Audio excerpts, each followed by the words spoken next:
Assalamualaikum warahmatullahi wabarakatuh.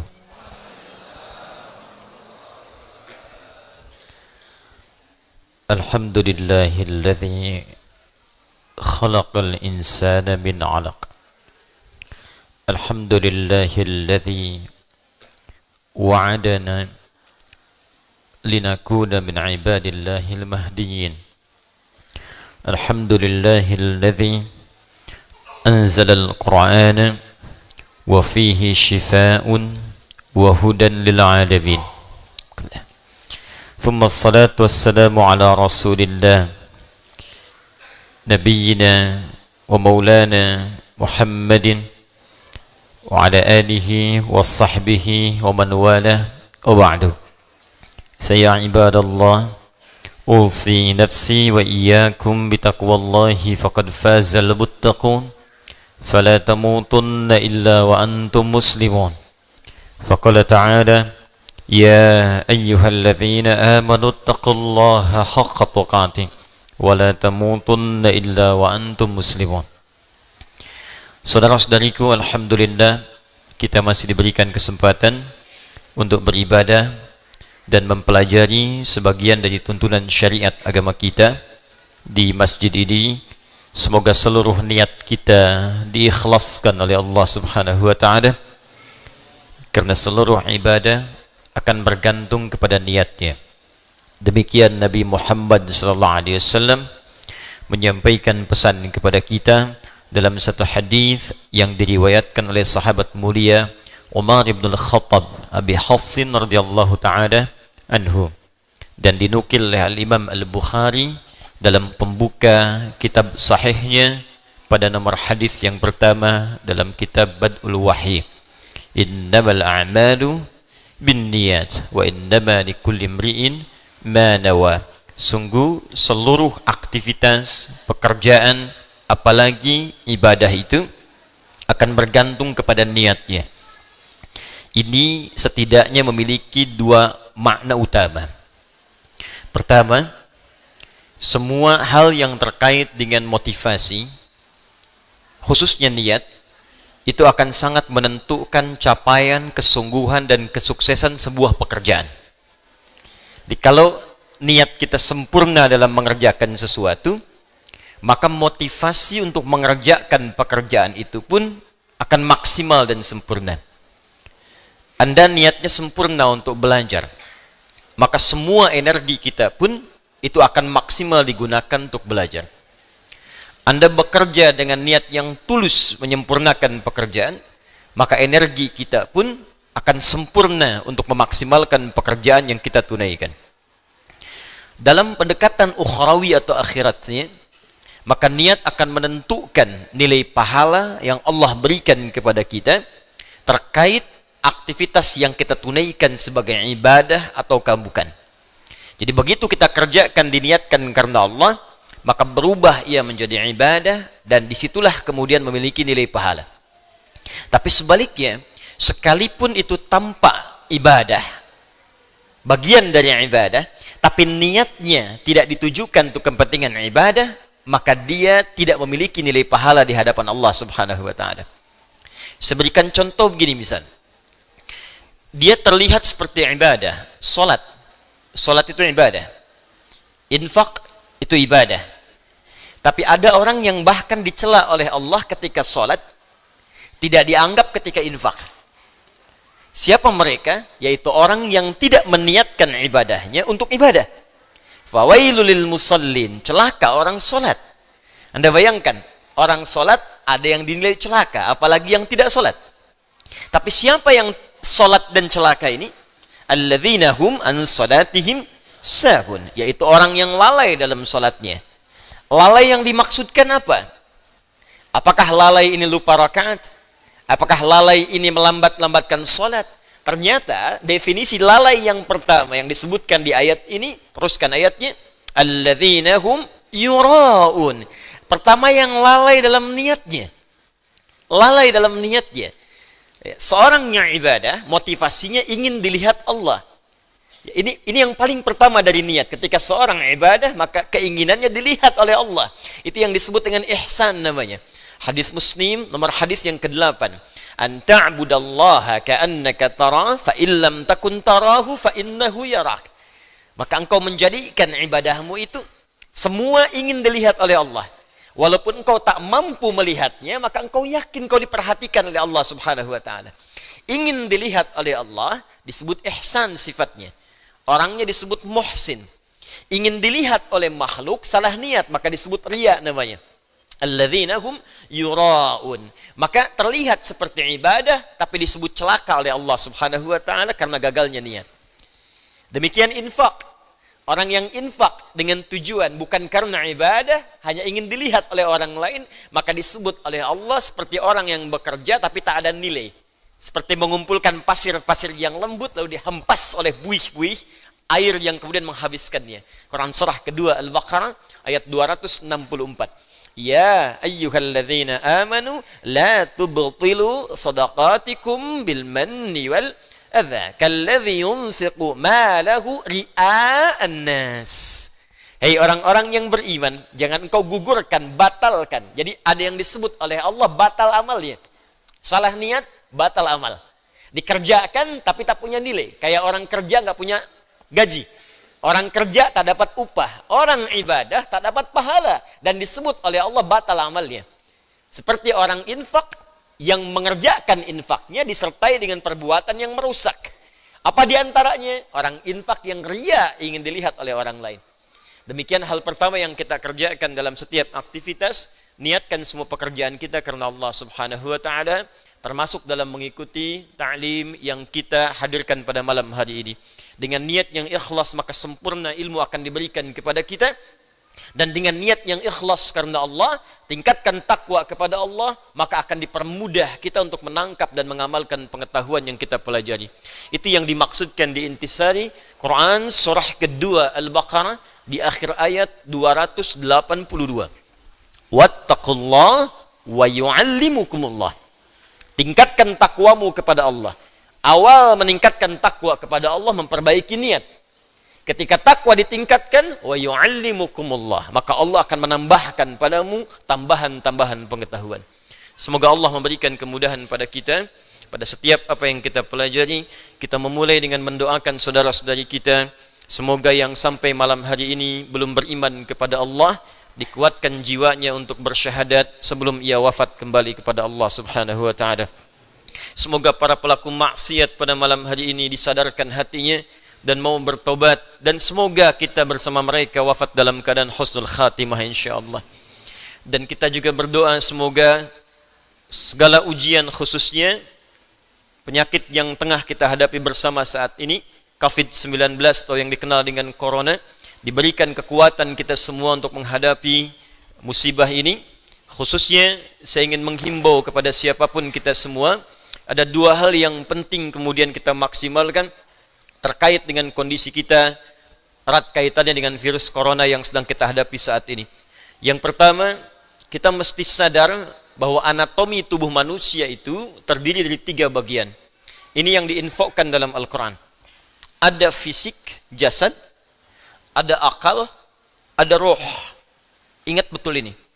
Mungkin yang dipelajari di biologi, di kedokteran itu hanya fokus kepada fisik saja. Anatomi fisik. Yang dipelajari di pengetahuan anatomi akal. Sedangkan roh tempatnya bukan di pelajaran formal, tempatnya bukan di bidang kesehatan fisik. Ini terkait dengan nilai-nilai spiritual. Sedangkan penyakit biasanya menghantam pada 2 di antara 3 ini. Kalau bukan pada fisik, maka dia menghantam pada roh. Itu yang saling terkait berkelindan. Kalau penyakit akal, biasanya sifat penyakitnya datang dengan sifat malas. Malas baca, malas belajar, ya, malas mengkaji, itu penyakit akal. Karena setiap bagian anatomi tubuh ini butuh masukan. Dia harus punya karbohidratnya, punya proteinnya, punya vitaminnya, butuh masukan supaya dia berkembang dan kuat. Ya, fisik kita butuh makan. Maka turun ayat-ayat dalam Al-Quran seperti apa mengarahkan fisik untuk mendapatkan masukan-masukan yang terbaik untuk fisik. Quran surah kedua misalnya ayat 168, ayat 172, ya, dan turunan-turunan yang lainnya. Kata Allah, ya ayyuhan nasu kulu mimma fil ardi halalan thayyibah. Hai semua manusia, jaga fisikmu. Cari makan dengan baik. Tak semua yang diinginkan mesti dimakan.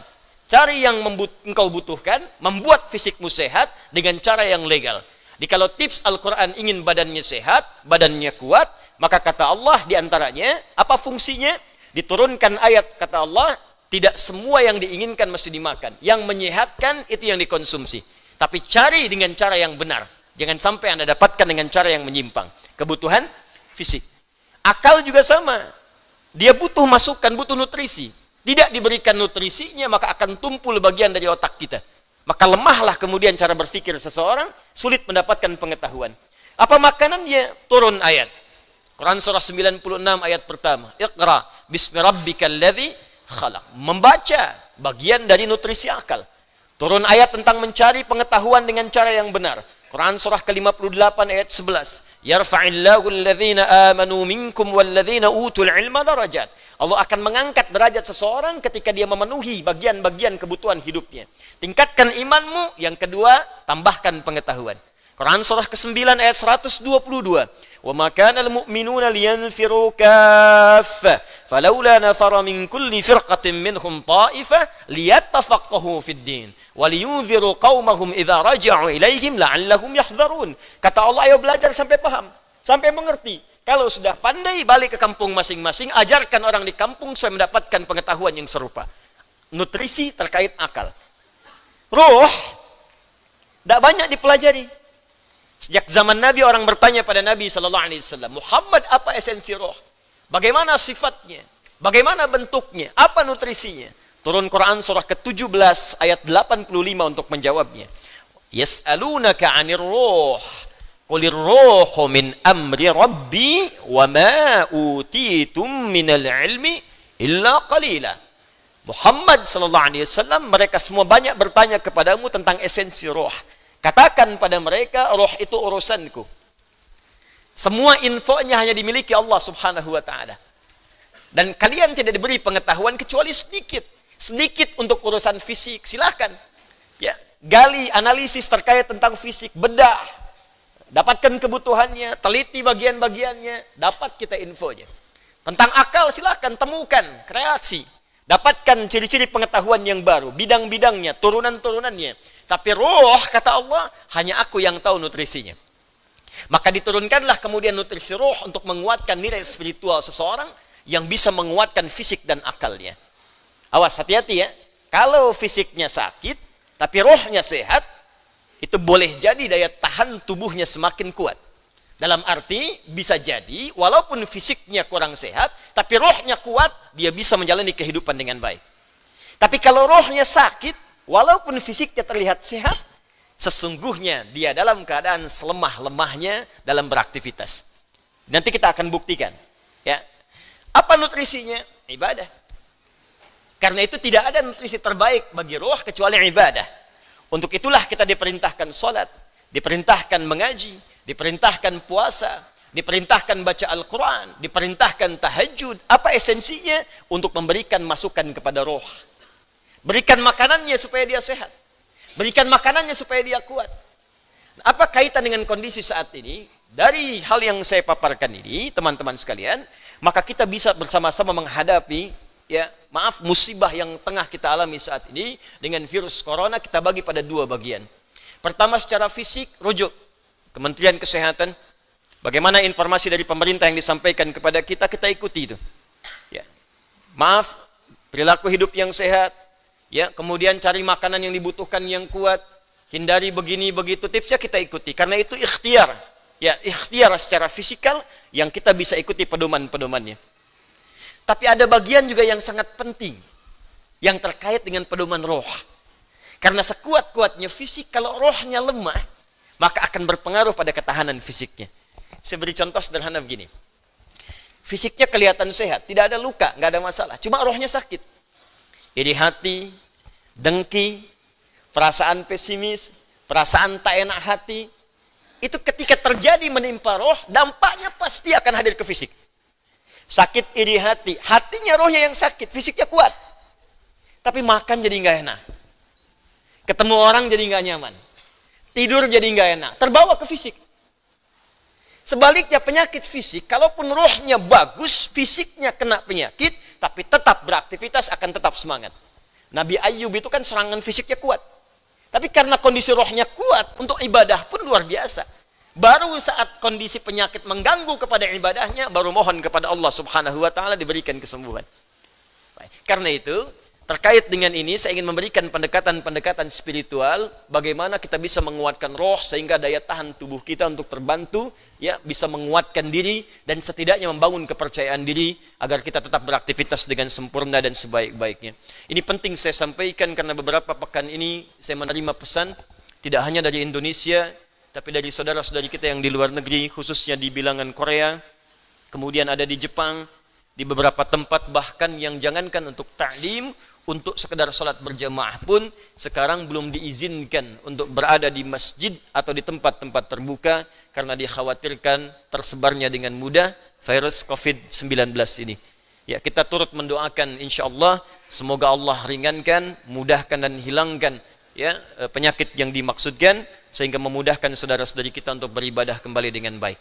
Ya, kemudian yang kedua saya ingin ajarkan zikir dalam Al-Qur'an yang bisa menguatkan roh tatkala dilanda penyakit-penyakit semacam yang kita hadapi pada saat ini. Satu, jika kita tidak tertimpa dengan penyakitnya, tapi khawatir itu hadir di lingkungan kita, maka diajarkan doa oleh Al-Quran terkait doa yang pernah dibacakan Nabi Ibrahim alaihissalam. Salah satunya terdapat di Quran surah ke-26 Asy-Syu'ara ayat ke-80. Wa idza maridtu fahuwa yashfin. Wa idza maridtu fahuwa yashfin. Singkat, padat. Wa idza maridtu fahuwa yashfin. Kalaupun aku sakit, apapun penyakitnya, pasti Allah akan menyembuhkan. Saya ulang ya. Wa idza maridtu fahuwa yashfin.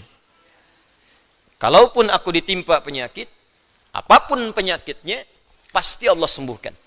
Ini bentuknya fi'il madhi tapi maknanya mudhari'. Das ya? Kalaupun aku sakit, wa idza kalau ketemu fi'il madhi maknanya mudhari'. Sebaliknya, mudhari ketemu dengan iz maknanya madhi. Iz yaqulu iz ya, iz misalnya, iz bertemu dengan fi'il mudhari maknanya madhi. Tapi kalau fi'il madhi bertemu dengan idza ya, itu maknanya mudhari, akan, belum kejadian. Ya, belum kejadian. Jadi kalau Anda khawatir dengan hal-hal demikian, kata Al-Qur'an tetap optimis. Tetap semangat. Ya, jadi kalau ada penyakit, ada apapun di sekitaran kita, jangan sampai berhenti beraktivitas. Kalau menjadi epidemi, jadi wabah, kata Nabi, lakukan karantina. Benar yang dikerjakan sekarang. Yang sakit jangan datang ke tempat-tempat perkumpulan, jangan keluar dari wilayah, kata Nabi, tinggal di situ. Yang tak sakit jangan berkunjung ke situ. Nah, itu perintah yang Nabi sampaikan ketika menjadi kepala negara. Maka kalau sekarang kepala negara atau lewat kementerian menginformasikan, jangan dulu orang asing masuk ke sini. Atau yang kena penyakit jangan berbaur. Nah, itu bagus, kita ikuti. Ikuti. Sekarang DMI, Dewan Masjid Indonesia, memberikan pengumuman, ada 6 poin di situ. Kita ikuti dengan baik. Ya, jadi kalau yang sedang sakit, sedang flu, batuk-batuk dan sebagainya, dirasakan bisa menular misalnya, maka tinggal di rumah. Salat. Ya, jangan berbaur dulu, khawatir menular. Itu standar dalam hadis Nabi. Itu biasa. Tapi kalaupun Anda misalnya berhadapan dengan orang-orang dan belum tahu bagaimana penyebarannya, tindakan preventif penting, silakan mau pakai masker yang lain, tapi keyakinan perlu dibangun. Kata Allah, wa idza maridtu fahuwa yashfin. Yakin. Ingat, ajal tidak terkait dengan penyakit. Ajal itu terkait dengan maut. Ingat baik-baik. Ajal terkait dengan maut, bukan dengan penyakit. Ya, belum tentu Anda ditimpa penyakit langsung meninggal, belum tentu. Karena banyak orang sehat pun wafat seketika. Jadi gak ada kaitan penyakit dengan kematian. Ingat ya, kematian terkait dengan ajal. Quran surah ke-7 ayat 34. Walikulli ummatin ajal. Setiap umat ada batas waktu hidupnya. Fa idza jaa ajaluha la yastakhiruna sa'atan wa la yastaqdimun. Kalau sudah tiba ajalnya, maka tak bisa Anda mohon dimajukan, tak bisa pun dimundurkan. Nah, ayat ini ingin mengatakan sudah, kalau mau itu urusan Allah. Mau dengan kematian, mau dengan mau dengan penyakit, mau dengan yang lainnya, kalau tiba ajal yang meninggal. Kalau belum tiba ya nggak akan wafat. Makanya nggak usah terfikir bunuh diri, nggak ada kerjaan. Ya. minum Baygon misalnya 1 kontainer, ya kalau belum tiba ajalnya nggak akan wafat. Ya, jelas ya. Dan kalaupun sedang sakit, jangan dikait-kaitkan dengan kematian. Mungkin yang nengok meninggal duluan. Bisa jadi begitu. Atau dokter yang mengobati, wafat duluan. Mungkin terjadi. Karena itu, kalaupun Anda kemudian, misal ada vonis dari dokter, Anda terkena, Anda suspek, Anda macam-macam. Tidak. Jangan simpulkan dengan hal-hal yang kecil dulu. Ketika Anda simpulkan, dekatkan dengan kematian, justru itu akan menurunkan imun Anda, sehingga kekebalan tubuh itu semakin menurun. Kuatkan. Ya, wa idza maridtu fahuwa yashfin. Kalaupun saya sakit, Allah pasti akan sembuhkan. Tapi jaga diri baik-baik dengan hal-hal yang tadi diisyaratkan. Yang kedua, kalau Anda terkena penyakitnya dan divonis menjadi bagian dari ahli penyakit itu, misal yang sekarang terkena misalnya kena corona atau kena yang lain, kena cancer, kena macam-macam, maka Allah ajarkan zikir yang selanjutnya yang bisa Anda bacakan. Tapi tolong dibacakan dengan penuh keikhlasan dan permohonan kuat kepada Allah Subhanahu wa taala. Saya akan gabungkan 3 surah sekaligus. Insyaallah kalau Anda bacakan dengan benar, di situ ada janji dari Allah seperti Allah janjikan kepada Nabi Ayub, penyakit apapun selain kematian Allah akan berkenan menyembuhkannya. Pertama, saya urutkan dulu dari urutan ayatnya. Quran surah ke-17. Quran surah 17 Al-Isra. Ayat 82. Sudah? Ayat 82. Disambungkan ke Quran surah ke-21. Al-Anbiya. Ayat 83 sampai 84. Nanti saya bacakan ayatnya. Terakhir ditutup dengan Quran surah pertama. Al-Fatihah. Ayat 1 sampai 7. Quran surah ke-17 Al-Isra ayat 82, Quran surah ke-21 Al-Anbiya ayat 83 sampai 84 dan ditutup dengan Quran surah Al-Fatihah ayat 1 sampai ayat 7. Sekarang perhatikan baik-baik. Awas, ini bukan ilmu takatik ya. Ini isyarat Al-Quran.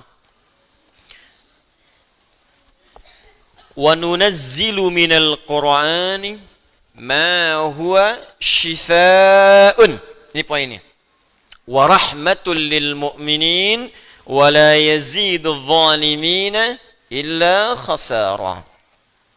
Wa nunazzilu minal Qur'an, dan kami turunkan dari ayat-ayat Al-Quran itu ma huwa shifaa'un, ada yang bisa menjadi syifa.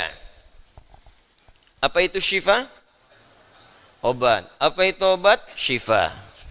Ibu syifa, ibu obat. Baik. Obat penawar itu ada 2 nama. Seperti penyakit pun ada 2 nama. Satu, obat bagi penyakit fisik yang standar.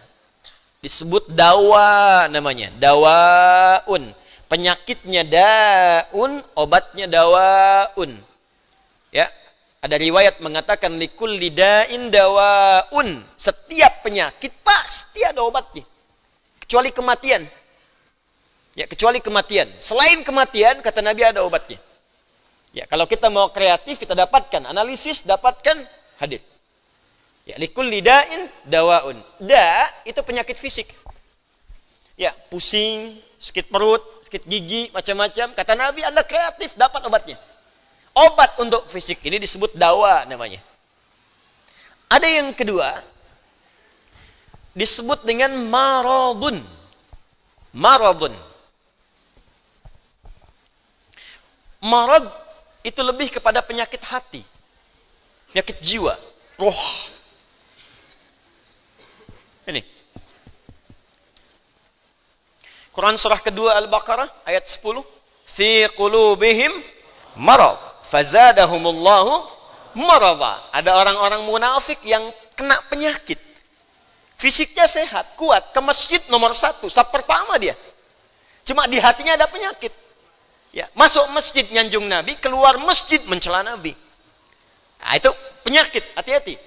Masuk masjid, nyanjung-nyanjung, keluar mencela-cela. Di depan berkata baik, di belakang menjelek-jelekan. Ah, itu sakit. Nah, itu sakit tuh. Ya. Apa penyakitnya? Marad. obat penyakit hati ini, maka namanya bukan dawa, tapi disebut dengan syifa. Syifa. Syifaun. Tahan, pelan-pelan. Jikalau ada orang iri hati, orang dengki, mohon maaf, orang terkena penyakit hati yang lainnya, maka obatnya tidak akan pernah ditemukan di apotek atau di rumah sakit tertentu. Silahkan Anda datang ke Kimia Farma, datang ke apotek-apotek yang Anda dapatkan di sekitaran, Century dan sebagainya. Tanyakan, ada nggak obat penyakit hati? Ada nggak obat iri hati? Ada nggak obat dengki? Nggak akan ditemukan. Kenapa? Karena mereka khusus menangani penyakit-penyakit fisikal, disebut dengan daun. Tapi kalau syifa, maka ini erat kaitannya dengan penyakit yang pertama ini, penyakit hati. Di mana ditemukannya? Kata Allah, wa nunazzilu minal Qur'an. Solusinya ada dalam Al-Quran. Maka nanti Allah turunkan beberapa amalan-amalan yang saat dikerjakan amalan itu bisa menghikis, menyembuhkan, bahkan menghilangkan penyakit-penyakit hati. Cari ayatnya. Maka Anda akan temukan kalimat-kalimat dalam Al-Quran, ayat-ayat bimbingan. Ini obat untuk menghilangkan malas. Ini obat untuk menghilangkan iri hati. Bahkan ini mencegah penyakit dengki. Kalau ada orang sekitaran dengki dengan kita, bacakan ayat ini. Turun surah Al-Falaq. Kalau ada orang munafik, bacakan surat yang ini. Kalau ada orang ini, bacakan surat yang ini. Nah, pencegahan-pencegahannya, obatnya ditemukan bagiannya di Al-Quran. Tapi syifa juga memiliki makna yang kedua. Dia adalah obat bagi penyakit fisik yang sudah sulit ditemukan obat dan penawarnya. Kalau dokter sudah mengatakan, sudah ini nggak ada obatnya, ini belum ditemukan penawarnya, maka Allah turunkan kemudian beberapa ayat dalam Al-Quran berupa zikir-zikir tertentu yang kalau dilakukan dengan benar, maka melahirkan penawar yang tidak ditemukan secara fisikal. Apa diantaranya? Yuk kita bacakan Quran surah ke-21 Al-Anbiya ayat ke-83 sampai 84. Kenal Nabi Ayub? Bagus. Ada yang kenal di sini. Baik. Bukankah ujian Nabi Ayub salah satunya kena penyakit fisik? Bukankah ujian Nabi Ayub alaihissalam salah satunya kena penyakit fisik? Ya. Pertama ujian harta, habis semua asetnya. Yang kedua ujian keluarga, wafat semua anaknya. Yang kedua ketiga ujian fisik. Diuji dengan penyakit, maaf, yang belum ditemukan obatnya, tidak akan pernah dirasakan orang sebelumnya, tidak dialami orang setelahnya, saking parahnya penyakitnya. Dokter mengatakan sudah nggak ada obat. Orang mengatakan secara klinis mustahil sembuh, nggak ada obatnya. Maka apa yang dikerjakan oleh Nabi Ayub alaihissalam? Ingat, ini pesan dari Al-Quran. Ada isyarat begini, ketika manusia mengatakan, makhluk mengatakan ini mustahil, itu tanda pertama dari Allah supaya langsung kita diminta untuk memohon kepada Allah Subhanahu Wa Taala. Jadi kalau ada orang mengatakan ini nggak bisa, itu langsung tanda langsung dari Allah supaya tinggalkan pendapat makhluk, minta kepada Khalik. Itu poinnya. Makanya seringkali ujian penyakit itu diantaranya mendorong kita untuk mendekat kepada Allah. Jadi kalau Anda diberikan penyakit sampai parah, nggak menyebut nama Allah juga, perlu dikasih apa lagi supaya ingat sama Allah? Jadi kalau diberikan yang paling parah, nggak sempat menyebut nama Allah juga, Anda perlu dikasih apa lagi? Karena itu seringkali ujian itu, kata Nabi, jika Allah mencintai seorang hamba, diberikan ujian supaya dekat dengan Allah. Innallaha idza ahabba 'abdan ibtala. Allah itu kalau sudah cinta dengan seorang hamba, diberikan ujian supaya ingat, nyebut. Mungkin sebentar lagi wafat, sebut nama Allah, dekatkan diri dengan Allah. Makanya, maaf ya, nikmat kesehatan itu berharga ketika sakit. Ya, syukur nikmat itu datang ketika sakit. Peningkatan ibadah hadir ketika sakit. Begitu diuji, ingat Allah. Nah, ini yang dikerjakan Nabi Ayub alaihissalam. Begitu penyakitnya sudah mulai mengganggu beliau ibadah, maka perhatikan zikirnya. Amalkan ini, bacakan dengan penuh ketulusan. Wa Ayyuba, dan kami buka kisah Ayub alaihissalam. Idh nada rabbahu anni massani yadurru wa anta arhamur rahimin. Ini zikirnya. Anni massaniyadh-dhurru wa anta arhamur rahimin. Anda boleh bacakan dari sini. Ya, anni massaniyadh-dhurru wa anta arhamur rahimin. Allahumma anni massaniyadh-dhurru wa anta arhamur rahimin. Allahumma anni massaniyadh-dhurru wa anta arhamur rahimin. Dalam tahajud Anda mohon kepada Allah. Yang divonis misalnya matanya sulit sembuh, yang divonis misalnya ini penyakit gak mungkin sembuh, yang divonis cancer macam-macam, minta Allahumma anni massaniyadh-dhurru wa anta arhamur rahimin. Ya Allah, penyakit ini sudah mulai mengganggu saya untuk bisa fokus ibadah kepadamu. Ini kuncinya. Jadi kalau bacakan ayat ini, arahkan ke kepentingan ibadah. Jangan cuma minta sembuh. Sebab yang pengen sembuh pun banyak. Jangankan Anda, yang lain pun pengen sembuh. Apa motivasinya supaya Allah cepat sembuhkan kita? Maka dekatkan kesembuhan itu pada kepentingan ibadah. Minta, ya Allah saya pengen sholat. Berikan kesembuhan pada kaki saya untuk bisa melangkah. Ya.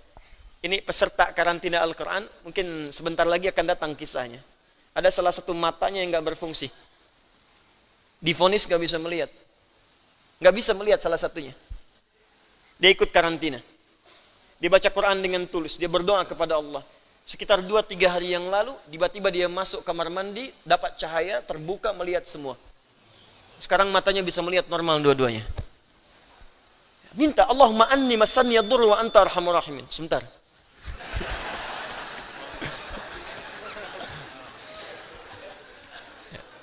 Ya Allah, ini penyakit sudah mulai mengganggu saya untuk ibadah. Saya pengen ke masjid ya Allah. Saya pengen Jumatan.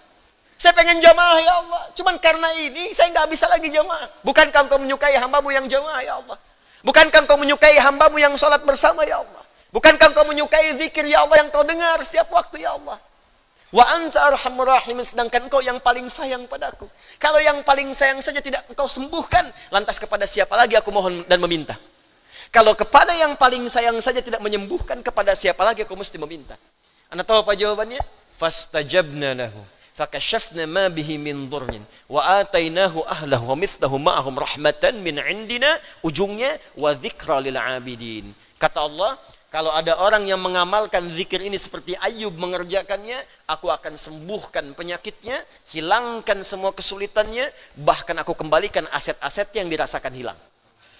Anda biaya keluar sekian juta, puluhan juta, miliaran dibalikin oleh Allah, seperti Allah mengembalikan Ayub dan anak-anaknya plus aset-asetnya. Anaknya meninggal 12, sembuh kembali, istrinya hamil lagi. Setiap hamil, lahiran kembar, lahiran kembar. Lahiran sampai 12 kali, anak 24. Aset balik semuanya.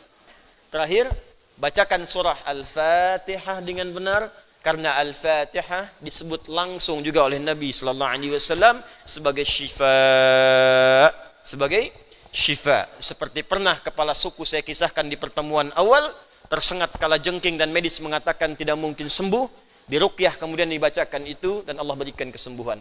Wallahu a'lam bissawab. Ini bagian dari ikhtiar roh, bukan bagian dari pendekatan-pendekatan obat fisik. Dan semoga dengan itu Allah memberikan ketenangan, kemudahan, dan menghilangkan segala kesulitan di sekitaran kita insyaAllah. Ini sebagai respon dari beberapa saudara-saudari kita yang meminta penguatan dan doa. Sekali lagi kita doakan, semoga Allah meringankan semua apa yang kita hadapi saat ini. Kita akan mulai pelajaran kita setelah menunaikan salat Isya berjamaah. Alhamdulillah, wassalatu wassalamu ala Rasulillah wa ala alihi wa sahbihi wa man walah wa ba'du. Saudara-saudariku, kita melanjutkan kajian kita dan insyaallah kita akan masuki pada bahasan utama setelah kita mendoakan dan menghimbau juga terkait dengan hal-hal yang terjadi di sekitaran kita. Sebelum kita memulai, kita bermohon pada Allah semoga Allah berkenan menerima salat yang telah kita tunaikan, dan semoga saudara-saudari kita yang belum menunaikan salat Isya berjamaah di belahan bumi manapun diberikan kemudahan oleh Allah Subhanahu wa taala. Hari ini kita akan masuk pada pembahasan surah Al-Baqarah. Setelah dituntaskan pembahasan surah Al-Fatihah di pertemuan yang lalu, kita akan masuk pada bagian yang kedua, surah kedua dalam Al-Quran dari 114 surah yang diturunkan kepada Nabi Muhammad SAW. Kita masuki surah yang kedua dinamakan dengan surah Al-Baqarah. Seperti biasa, manhaj kita dalam mengkaji ayat-ayat Al-Quran Setidaknya kita akan bahas dengan 3 pendekatan utama. Pertama, kita akan bahas dari sisi bahasa Al-Quran, karena setiap huruf bahkan harakat yang melekat pada firman Allah dalam Al-Quran itu mengandung nilai mu'jizat.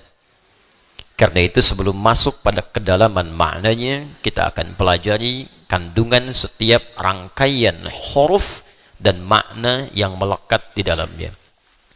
Baru yang kedua kita akan kaji pendekatan maknanya secara tafsir.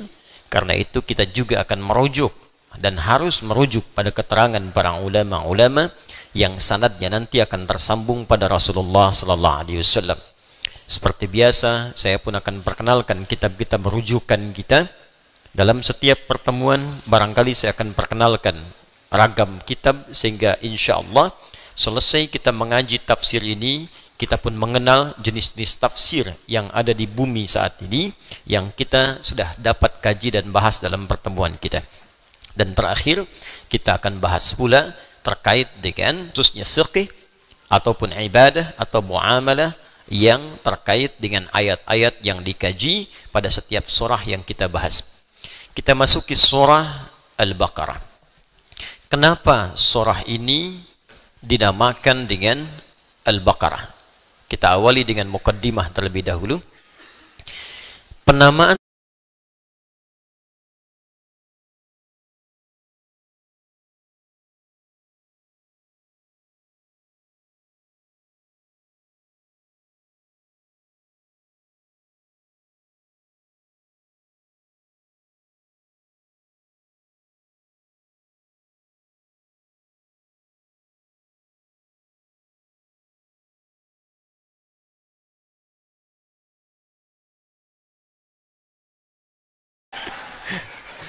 saya sengaja buka karena kadang ada akhwat masuk sana sini gitu kan, supaya tidak bercampur. Tapi kalau saya pakai berarti terlihat. Cuma nanti kalau saya baca kitab kemungkinan besar saya pakai kacamata. Kalau lihat antum saya buka kacamata. Ya, tapi bukan berarti saya lihat antum gak jelas gitu ya. Bukan. Konteksnya supaya saya bisa memandang dengan lebih baik. Nama yang melekat pada surah Al-Quran setidaknya mengacu pada 3 kriteria utama. Pertama, ada nama yang dilekatkan pada sebuah surah mengambil lafaz atau kalimat yang terletak di ayat itu, baik dia berada di awal ayat, pertengahan, ataupun akhirnya. Misal, yang di awal ayat misalnya kita temukan surah diberi nama dengan lafaz awal ayatnya, surah Yasin misalnya. Ya, surah ke-36.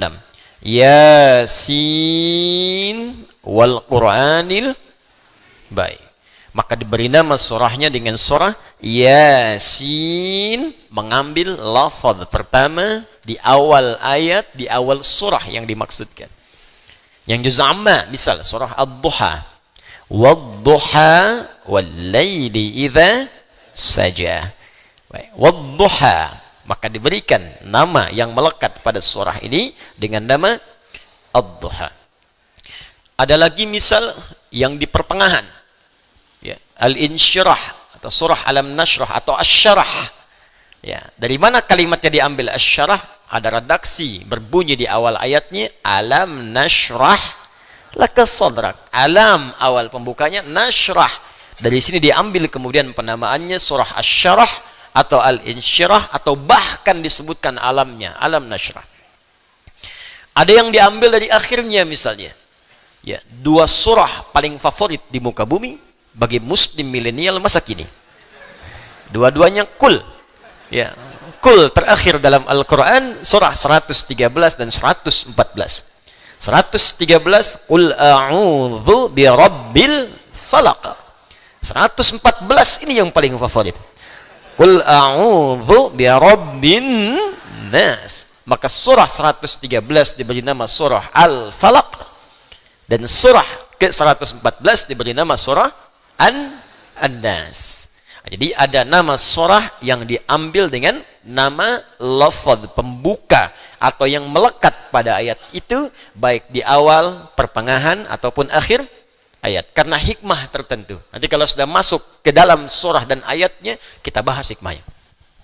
Ada yang kedua, diberi nama dengan esensi yang melekat pada isi surah tersebut, walaupun namanya tidak ada di lafadznya. Jadi kalau dicari di lafadz surahnya, sampai kiamat kurang 2 hari, nggak akan ketemu. Nggak ada dicari-cari lafadznya itu. Tapi esensinya ke situ.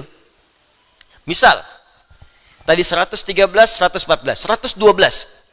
Ya, ini dibaca orang-orang yang paling ikhlas di muka bumi. Kul pelengkap dari yang 2 tadi. Ya. Kul huwallahu ahad. Allahus samad. Lam yalid walam yakul lahu kufuwan ahad. Coba cari mana kalimat al-ikhlasnya. Ulangi lagi kalau nggak percaya. Surahnya namanya surah apa? Tuh. Bacaannya qul huwallahu Allahus lam yalid walam yakul lahu, mana al-ikhlasnya? Secara lafaz tidak ditemukan. Secara esensi makna, kalau dibaca semua sampai akhirnya, intinya ikhlas. Apa itu ikhlas? Dan menggunakan alif lam sehingga menjadi al-ikhlas. Contoh. Nah, pakai kacamata.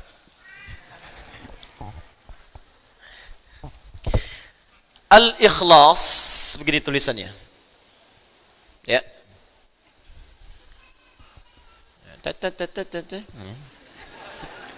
Hamzahnya qata. Ya, harus qata. Ini wasalnya qata. Ikhlas. Akar katanya dari kata khalasa. Khalasa. Ini. Khalasa. Ditambah hamzah di depannya. Gini. Itu dari kaidah sharafnya. Ketika ditambahkan hamzah di depan, maka harakat di sini pindah ke sini. Karena pindah, yang ini mati. Ya, mati dengan tenang. Ya ayyuhan nafs, ya ayat Tuhan nafsul mutmainnah. Mati dengan tenang, bahasa Arabnya tenang, sukun. Karena itu rumah tangga yang ingin tenang disebut dengan sakinah. Sakinah, mawaddah dan rahmah. Quran surah ke-30 ayat 21. Litaskunu ilaiha. Tapi taskunu masih hidup, meninggal sukun. Makanya di atasnya ada bulatan. Ya, di film-film kartun dulu kan kalau dia mati ada bulatan di atasnya kan? Nah, ya kan? Son Goku ketemu dengan Piccolo, Kamehameha habis kan? Ya. Apa saya? Nonton enggak? Ya. Penulisnya saya tahu, Susuke Watanabe. Ya. Saya baca, saya senang baca. Liverpool kalah sama Chelsea, saya tahu 2-0. Nah, ini pindah ke sini. Udah. Waktu kita cuma sebentar. Jadi tambah ke sini jadi A gini. Ini mati. Karena mati, kemudian harakatnya sukun, lasa gini. Masdarnya menjadi ikhlas. Pindahkan ke bawah harakatnya, ikhlas. Tambahkan alif lam menunjuk pada ma'rifah, maka disebut al-ikhlas. Supaya tak bingung, saya terangkan dulu. Khalasa artinya bening, bersih, tak bercampur sedikit pun. Jadi kalau ada sesuatu yang bening, bersih, nggak ada campurannya, itu bahasa Arabnya disebut dengan khalasa.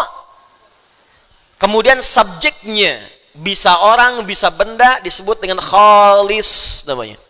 Khalis. Khalis. Yang bersih, bening, tak bercampur dengan apapun. Misal, kita ambil Al-Quran saja. Quran surah ke-16 An-Nahl. Ayat ke-66. Allah infokan bahwa di dalam binatang ternak tertentu, ya seperti sapi misalnya, kerbau dan sejenisnya, itu ada saluran yang sangat unik. Yang satu darah min baini farthin, kotoran. Ya.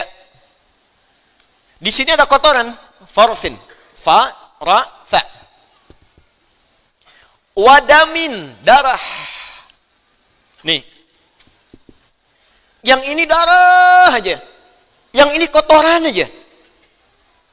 Di antara kotoran dan darah itu labanan khalisa. Nih.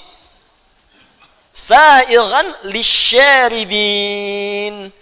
Ternyata di tengah-tengahnya ada labanan khalisa, laban. Yang menarik begini, kalau laban saja susu. Sapi punya susu, disebut susu sapi. Kerbau punya susu, disebut susu kerbau. Unta punya susu, disebut susu.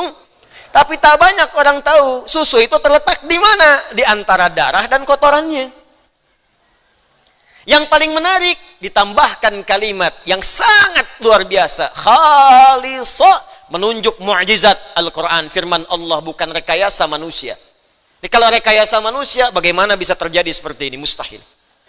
Ya, kalimat khalisa di sini ingin menunjukkan susu ini walaupun terletak di antara, kotoran dan darah, tapi nggak ada campuran ke sini. Diperas keluarnya susu aja. Begitu diperas keluar kotoran misalnya, nggak ada. Bersih aja begini. Sumurni, bersih. Itu khalis namanya. Mustahil, nggak ada yang bisa sempurna ini kecuali Allah Subhanahu wa taala. Ada kotorannya, ada darahnya, yang keluar air susunya. Bahkan kata Allah Subhanahu wa taala, ketika diminum begitu mudahnya diminum, lancar, enak. Orang nggak pikir-pikir kembali. Inilah khalis yang tidak bercampur sedikit pun, tidak dengan kotoran, tidak dengan darah. Nah, kalau Anda ingin menghilangkan sebuah campuran, sehingga dengan itu Anda ekstrak misalnya, campuran yang kotornya Anda buang secara kimiawi. Ini buang pasirnya, ini buang misalnya lumpurnya, sehingga yang tersisa disuling airnya saja yang bersih. Maka ketika Anda ingin membuang bagian-bagian kotoran yang lainnya, tambahkan hamzah di depannya. Dengan fungsi di ilmu sharaf namanya lil izalah, untuk membuang yang tidak diinginkan. Tambahkan hamzah di depannya dari akar katanya. Khalasa, tambahkan hamzah, pindahkan harakatnya ke sini. Hamzah ini fungsinya lil izalah. Izalati. Nah, ini. Untuk menyingkirkan, membuang, menghilangkan yang tidak diinginkan. Di kalau khalasa sudah bersih. Indaka la amal al-an, khalas. Apa masih ada pekerjaan sekarang? Sudah selesai. Artinya nggak ada pekerjaan-pekerjaan lagi, beres, nggak ada campuran yang lain. Ya, selesai. Tapi kalau Anda ingin selesaikan, buang bagian-bagian tertentu, tersisa ininya saja. Maka Anda tinggal tambahkan hamzah di depannya dan buang campuran-campurannya sehingga menjadikan sesuatu itu murni dan bersih. Tambahkan jadi akhlasa. Nih. Kalau sudah dihilangkan bersih semuanya, maka menjadi sifat masdar. Ya, ism. Maka berubah namanya dari akhlasa menjadi ikhlas. Kalau Anda khususkan pada hal tertentu, misal, saya ingin menyembah Allah saja dan saya hilangkan campuran-campurannya. Ya, saya tidak ingin menyekutukan Allah, saya tepikan yang lain-lain. Yang saya sembah Allah saja. Yang saya pertuhankan hanya Allah, yang lain saya tepikan. Saya tidak mengakui yang lain, saya buang semua. Hilangkan. Yang saya akui hanya Allah saja. Maka tambahkan alif lam di depannya pada kalimat ikhlas. Menjadi al-ikhlas. Karena itu ketika Anda membaca surah Al-Ikhlas, maka surahnya hanya menunjuk kepada Allah semata, yang lain buang semua. Qul huwallahu. Katakan Muhammad kalau ingin bertuhan, hanya Allah saja satu-satunya. Ahad itu satu, nggak ada duanya. Apalagi tiga dan sebagainya. Karena itu namanya pun langsung ditetapkan oleh Allah. Di ketika turun pertama kali, itu kalimatnya Rabb semua. Ya, Qul a'udzu birabbil falaq, qul a'udzu birabbin nas, Rabb. Orang-orang Quraisy bertanya, Muhammad, nama Tuhanmu sebenarnya siapa? Kalau Rabb, kami juga punya Rabb, namanya Lata, Uzza, Manat. Itu Rabb kami. Rabb kamu siapa? Maka turun kalimat dari Allah. Qul, katakan pada mereka. Huwa, yang dimaksud Rabb itu Allah. Ahad. Sudah, hanya satu-satunya, nggak ada yang lain. Bahkan namanya pun menunjuk pada yang satu. Saya pernah katakan kepada Anda, ini nama mesti beda dengan nama Tuhan dan makhluk, mesti lain. Kalau Anda ingin menuhankan sosok Tuhan, maka ciri pertamanya kata Al-Quran mesti beda dengan makhluk. Ada khalik, ada makhluk. Kalau makhluk punya sifat ketuhanan, berarti tidak sama. Kalau Tuhan punya sifat makhluk, berarti bukan Tuhan. Jadi yang paling logis antara Tuhan dengan makhluk mesti beda sebeda-bedanya. Makanya ada kalimat dalam Al-Quran singkat, padat, jelas, tepat. Laisa kamitslihi syai'. Gak boleh sama. Makanya namanya pun kata Allah beda. Ketika Anda hilangkan semua namanya pun satu persatu hurufnya akan tetap menunjuk kepada Allah Subhanahu wa taala. Allah. Tuh tulisannya. Kurang kebaca, saya gedein. InsyaAllah. Bismillah. Tuh. Saya tulis sendiri, hapus sendiri. Ya. Ya mah cuman ngelihat, nonton, ketawa, masuk surga. Enak banget. Alhamdulillah. Lihat sini. Allah. Tuh. Ahad. Satu-satunya, nggak ada yang lain. Saya nggak bicara sifat dan yang lainnya dulu. Saya bicara tentang namanya dulu. Bahkan kata Allah, namanya pun ahad. Hanya menunjuk pada yang satu, yang lain nggak bisa ikut. Gimana kalau kita buang? Buang satu. Baca. Lillahi ma fis samawati wa ma fil ard. Masih menunjuk kepada Allah. Yang lain nggak ikut-ikut. Buang satu lagi. Satu dibuang, maka tasdidnya hilang. Lahu mulkus samawati wal ard. Lahu ma fis samawati wa ma fil ard. Masih menunjuk kepada Allah. Buang lagi lamnya. Baca. Hu, singkatan dari huwa. Tahu dari mana disingkat? Sebab ketika kita baca huwa, maka wakaf di situ, wa-nya nggak bunyi. Al-Baqarah ayat 255.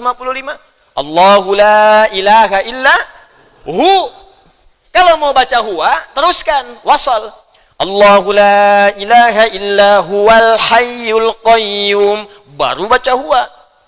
Karena bacaan Quran termasuk bahasa Arab itu, al-arabu la tantiqu illa bil harakat wa la taqifu illa bis sukun.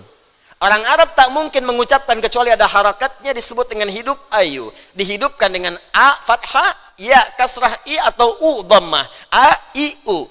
Awas, wa taqifu au tantahi bis sukun, dan berhenti dengan sukun. Walaupun ada tandanya harakat, kalau berhenti harakatnya nggak dibaca. Baca Al-Fatihah, nggak ada yang bunyi di ujungnya kalau dia sukun. Alhamdulillahi rabbil alamin. Sukun. Padahal akhirnya fathah. Cek ya, so khatam-khatamnya sampai 10-14 riwayat, nggak ada yang dibunyiin akhirnya. Alhamdulillahi rabbil alamin. Nggak ada. Pasti mati. Maka yang disebut mad jadi panjang, arid baru. Kenapa? Karena sukun, mad arid disukun. Ini pun sama. Kalau Anda ingin berhenti pada kalimat huwa, Allahu la ilaha illa wa-nya hilang. Allahu la ilaha, enggak ada yang lain, jangan ikut-ikut. Illa kecuali yang ini aja, huwa. Kalau berhenti di sini, wa-nya enggak dibaca. Hu. Paham? Baik, terus Anda tanya lagi, huwa ini siapa? Balikin ke Al-Ikhlas tadi. Kul, katakan huwa, yang dimaksud huwa ini Allah. Kul huwa Allah ahad. Kul huwa Allahu ahad. Allah lagi. Anda hapus semuanya, hilangin tuh. Tuh. Hilangin, hilang. Kelihatan nggak? Nggak kelihatan, namanya ghaib. Alladzina yu'minuna bil ghaib. Menunjuk ke Allah juga. Jadi yang lain nggak ikut, satu tanda. Jadi indah. Jadi kalau Anda baca surat Al-Ikhlas dengan benar, qul huwallahu ahad, mesti ikhlas. Apa artinya ikhlas di sini? Menjadikan Tuhan itu hanya Allah saja, yang lain tidak ikut-ikut. Karena itu kalau orang sudah paham, bergantungnya pun pasti akan terkait dengan yang satu. Allahus somad. Sifat-sifat makhluk hilang, melahirkan, dilahirkan hilang. Lam yalid walam yulad, berteman, punya sekutu. Nggak mungkin Tuhan tuh mesti kuat. Manusia punya partner, Tuhan tidak. Makhluk dilahirkan, Tuhan tidak. Makhluk melahirkan, Tuhan tidak. Makhluk mesti lebih lemah dibanding Tuhan. Walam yakul lahu kufuwan. Maka Tuhan tak punya syarikat. Indah konsepnya. Ini konsepsi dalam Islam. Jelas konsepsinya. Paham? Tapi dalam kejelasan ini pun tetap diminta menghormati orang lain. Tuh indahnya, kok cari deh di kitab manapun. Tunjukkan pada saya. Nggak akan ada yang seperti ini keterangannya. Tunjukkan pada saya. Anda ada, ditemukan, silahkan. Potong kambing. Nggak ada. Lakum dinukum la ikraha. Jangan paksa orang. Tugas kita meyakini, cuman belajar supaya benar-benar yakin. Jangan cuma mengatakan la ilaha illallah, syahadu an la ilaha illallah, tapi nggak ada ilmunya. Dikasih super mie pindah. Kasih sarung pindah, kasih biskuit pindah. Makanya mesti ada ilmu. Ilmu itu kita pelajari, dikenal dengan ilmu tauhid namanya. Untuk mengesahkan Allah, dari kata ahad muncul wahada yuwahidu tauhidan. Itulah yang disebut Quran surah ke-47 ayat 19. Fa'lam annahu la ilaha. Terjemahkan dengan ilmu nahunya, baca dengan balaghahnya. Fa'lam, maka cepat mesti punya ilmu. Bukan sekedar dengan terjemah, maka ketahuilah, ya sudah tahu. Yang tahu itu diyakinkan. Bagaimana meyakinkannya? Cari ilmunya, pelajari supaya kita yakin betul menyembah Tuhan yang benar. Harus yakin, itu agama pengetahuan Islam itu. Dituntut kita untuk tahu, cari. Pelajari kenapa Tuhanmu Allah. Itu Allah sendiri yang nyuruh. Sampai benar-benar yakin, makanya nggak goyah kita. Sampai yakin betul. La'annahu la ilaha illallah. Sampai engkau bisa tetapkan dalam jiwamu, nggak ada Tuhan selain Allah. Paham? Tapi dalam keadaan ini pun jangan paksa orang. Hormati orang lain, jangan ganggu. Kalau mau orang lain ibadah, silahkan ibadah. Jangan diganggu mereka. Kalau tanya, kita jelaskan. Kita dakwahi dengan baik. Mau masuk, alhamdulillah. Mau tidak, itu pilihan. Fair kan? Toleran tidak? Maka saya sering katakan, jangan ajarkan toleransi pada umat Islam. Sudah khatam, Cepi. Sudah lengkap semua. Toleransi, menghormati, sudah. Tapi standar dalam setiap keyakinan, merasa yang diyakini itu benar. Itu sudah standar. Sudah standar. Saudara sebangsa kita, misalnya yang Kristen, yakin Kristen benar, makanya masuk Kristen. Yakin Hindu benar, masuk Hindu. Yakin Buddha benar, masuk Buddha. Kita yakin Islam benar, makanya kita Muslim. Jadi kalau ada orang mengatakan agama saya benar, itu sudah standar. Jadi kalau ada orang mengatakan begini, jangan mengaku paling benar, yang lain juga benar. Itu orang kurang sehat. Dia nggak tahu cara berpikir yang benar. Sudah pasti semua pemeluk agama meyakini agamanya itu benar, sudah pasti. Itu udah nggak perlu diajarkan kembali. Tapi bagaimana menunjukkan kebenaran yang sejati? Maka Quran menawarkan dengan elegan. Silahkan pelajari. Nih standar Tuhan begini. Yang di luar standar bukan Tuhan. Dan diajak berpikir kita cerdas. Ayo berpikir dengan objektif. Begini muncul tulisannya. Dan muncul aturannya. Itu yang dikenal dengan ikhlas. Maka orang yang baca dan khatam al-ikhlas tidak akan mengatakan di lisannya semua agama sama. Menuju Tuhan yang sama. Walaupun caranya beda-beda, artinya dia belum hafal surah Al-Ikhlas. Baru bisa baca. Ya, kalau sudah khatam, sudah hafal, terpatri dalam jiwanya, hormati saudara sebangsa kita yang lain. Jangan ganggu mereka. Jangan macam-macam, bikin bom panci, bom kartel, bom kulkas, bom macam-macam, datang ke tempat ibadah orang, nggak boleh. Haram hukumnya. Jelas di sini? Nah, itu bagian yang kedua, penamaan sebuah surah didasarkan pada nama esensi atau makna yang melekat di dalam surah itu. Yang ketiga, terkadang ada kisah yang sangat inspiratif. Yang hikmahnya akan terbawa dalam setiap masa. Pada kehidupan setiap umat manusia. Karena itu sifatnya akan abadi. Karena sifatnya abadi melewati setiap masa dan waktu, diumumkanlah, diinfokan dan diajarkan oleh Al-Quran supaya manusia belajar dari kisah ini. Kalau baik bisa diteruskan, kalau buruk dia tidak berulang. Maka di antara penamaan surah dalam Al-Quran adalah yang diberikan dengan nama-nama kisah yang dimaksudkan. Salah satunya adalah nama bagi surah yang kedua dalam susunan mushaf pada Al-Quran, diberi nama dengan surah Al-Baqarah.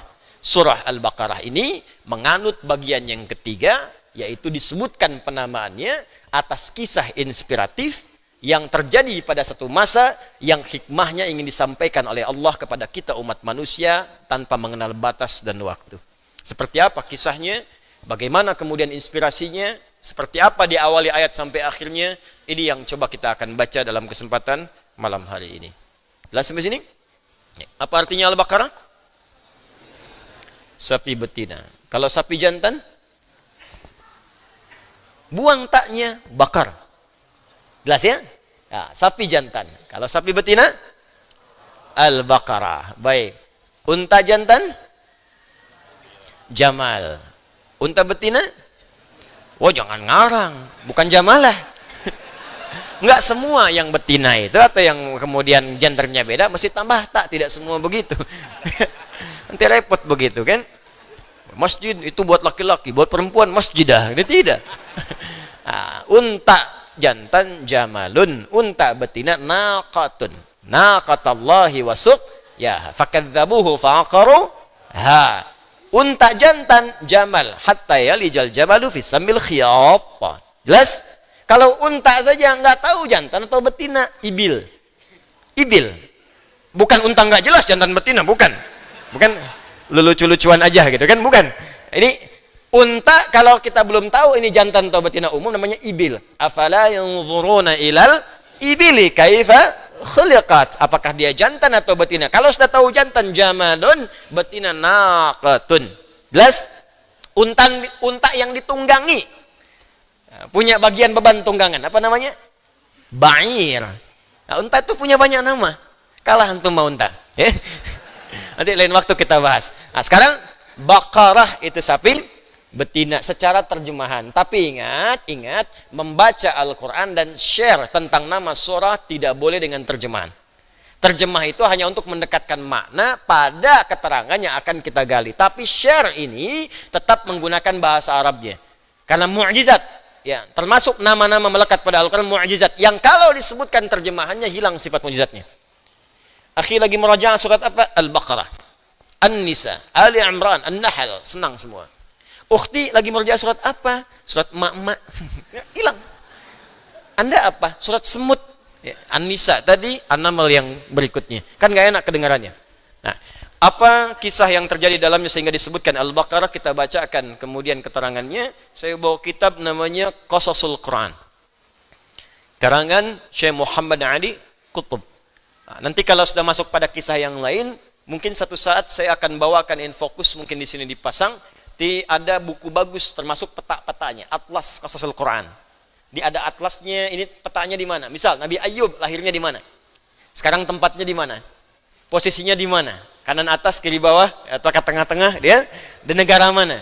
Nah, Nabi Sulaiman sebelah mana? Nanti kita coba tunjukkan sehingga sampai sejelas-jelasnya. Paham ya? Ini kita buka kisahnya. Ini mengisahkan tentang kisah-kisah yang ada dalam Al-Quran. Ya, ini masih asli, saya dapatkan asli, jilidnya asli, masih berbahasa Arab. Ya. Karena itu nanti saya coba bacakan, kita ambil pada malam hari. Warazaqahu iya. Warazaqahu iyaha. Jadi, maaf, kerja cuman kerja, kumpulkan, tapi nggak menikmati apa yang dikumpulkan itu. Kemudian belum selesai. La yubali bi ta'amin tayyibin syahin. Nggak punya selera untuk mencari makanan-makanan enak. Sampai ketawa. Kita punya 10.000 aja pengen makan enak. Dia punya 10 triliun, gak ada selera. Kita sebulan dapat 200.000, pengen makan ayam. Ya, dia sebulan dapat 2 miliar, tempe aja gitu. Ini gak ada selera. La bi tayyibin wala syahin. Miskin ya Allah. Wala bilibasin bakin. Dan gak punya selera, pakai pakaian bagus. Aduh, manusia hidup lagi. Ini yang paling bahaya. Wala bisilatin yanfahu biha dhawihi wa ahli liyahmaduhu wa yuhibbu. Allahu akbar. Bahkan tidak punya perhatian pada kerabatnya, hanya untuk menjalin silaturahim dan menghadirkan rasa cinta di antara mereka. Jadi ini komplit, memang sudah kebangetan pelitnya. Ya, dia kaya, aset melimpah, hartanya banyak, cuman persoalannya dia pelit pada dirinya sendiri, bahkan kurang perhatian pada kerabat-kerabat terdekatnya untuk sekedar menyambung silaturahim atau menumbuhkan rasa cinta di antara kekeluargaan. Apa yang terjadi? Belum selesai. Allah, saking pelitnya, lam yatazawwaj, gak mau nikah. Aduh, biasa. Saking pelitnya gak mau nikah.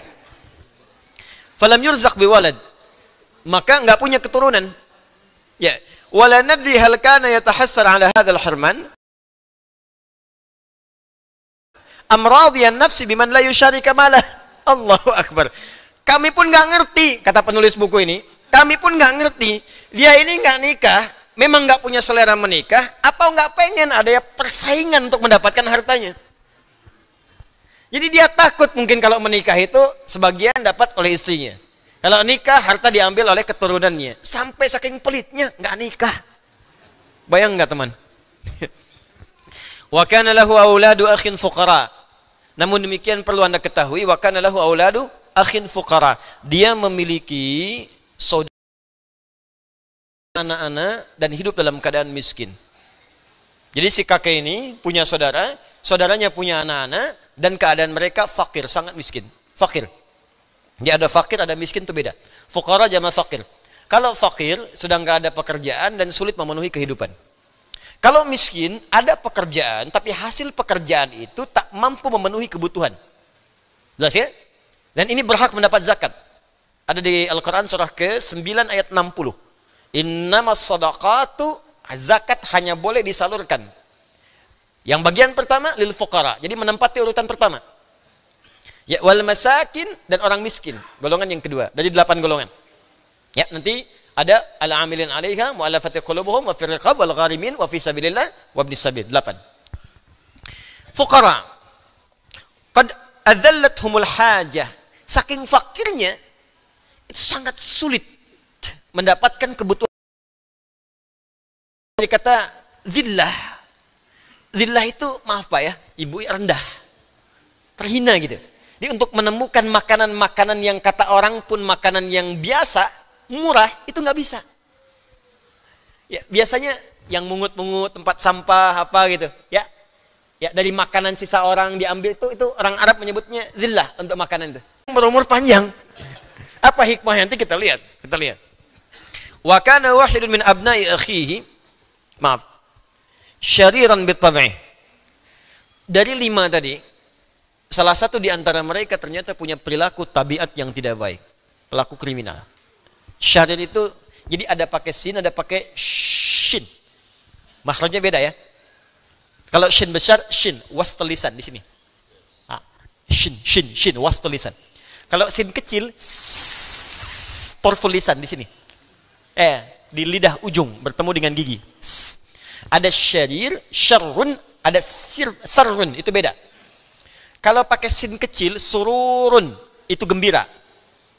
Kalau sin besar, syurur, itu keburukan. Wa min syururi anfusina, bukan sin kecil, bukan wa min sururi, tapi syururi. Jelas? Dan ada satu di antara keluarga yang tadi itu punya perilaku yang sangat buruk. Si al-khuluqi, ya akhlaknya buruk, fasidad dhamiri, sudah nggak punya nurani. Jadi pelaku kriminal tingkat tinggi lah. Ya. Zadahul faqru wa ghinal am su'an ala su'i. Nah, kemudian karena dia itu fakir dan melihat kemudian pamannya kaya, punya perilaku begitu, maka bertambahlah kemurkaannya kepada paman itu. Maaf ya, sudah preman, sudah kasar, ganas, nggak punya hati, keadaan fakir, diacuhkan paman, makin nambah lagi. Nah, nanti kita akan lihat hikmahnya, dan ini nanti akan kita lihat di surah Al-Baqarah. Pesan apa yang terkandung di dalam kisah ini? Saya mau tanya pada Anda, sampai sekarang pernah nggak menemukan orang kaya pelit? Banyak. Awas, hati-hati, nanti kita akan lihat. Mungkin ada juga, mungkin ada saudaranya. Kalau bukan saudara dekat, mungkin saudara jauh, mungkin tetangga, mungkin kerabat, mungkin macam-macam. Mungkin teman dan sebagainya. Sekarang saya tanya pada Anda, ada nggak teman yang menghabisi nyawa kawannya yang kaya? Ada? Nih, kita lihat sekarang. Kita lihat sekarang. Wa fi dzati lailatin, pada satu malam, ishta'allat fi qalbihi dawafi'ul jarimah.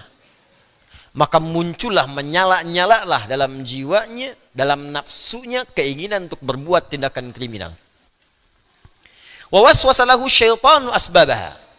Maka setan memotivasi. Jadi ketika menyala nafsunya untuk berbuat kriminal pada pamannya, datang setan melakukan dinas dan tugasnya.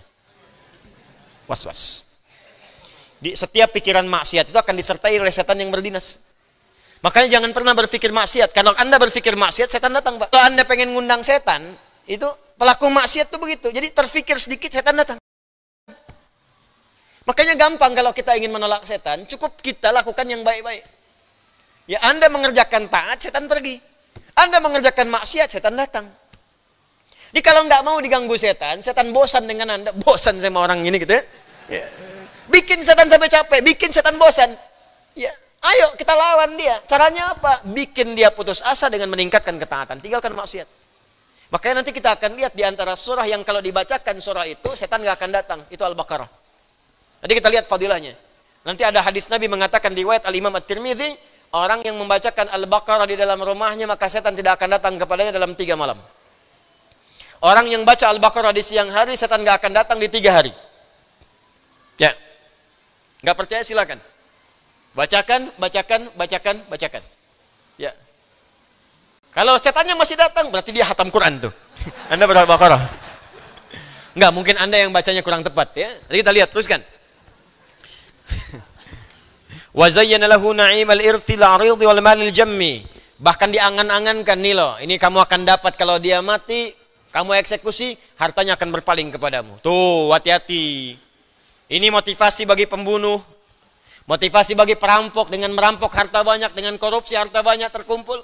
Kumpul. Ini kan motivasi koruptor itu begitu, harta pengen banyak. Motivasi perampok, pembunuh, pembegal pengen harta. Ini udah ada. Di pembegal sekarang telat, 2000 tahun udah ada. 2000 tahun itu ke zaman Nabi ke kita 1500 tahun, 3500 tahun. Di perilaku untuk menghabisi orang, untuk mendapatkan hartanya, telat kalau sekarang masih ada. Pembunuh sekarang telat.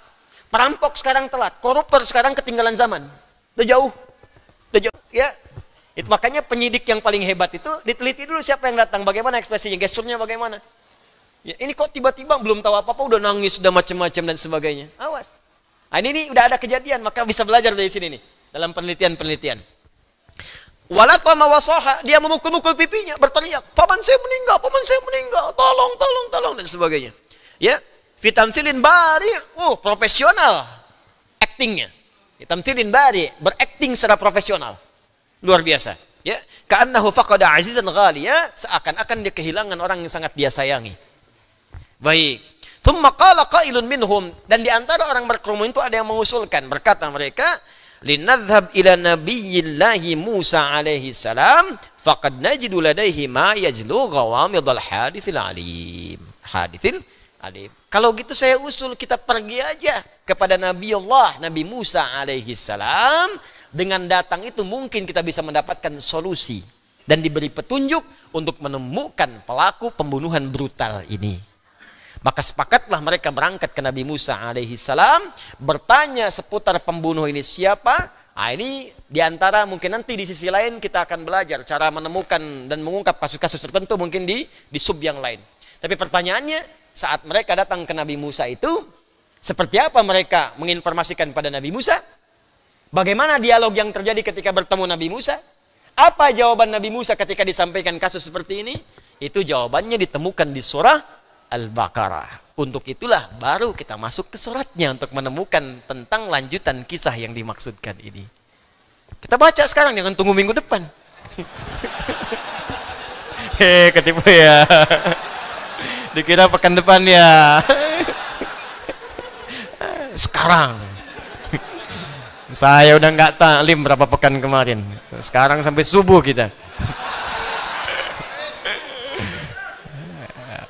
Nggak, sabar sebentar insya Allah ya. Ya baca dulu. Saya takut ketika Anda pulang, haji apa? Al-Baqarah. Gimana ceritanya? Bersambung. Ya baca dulu. Ya, mukadimah yang kedua. Nah, sabar aja, jawabannya ada di Al-Baqarah. Suratul Baqarah, surah Al-Baqarah.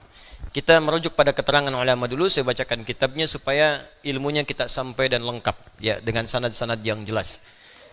Jangan nanti belajar Ustaz Adi nggak ada referensi yang tidak bagus. Ya, kita harus baca juga sehingga mengetahui dan ilmu itu tersambung pada keterangan Nabi sallallahu alaihi wasallam.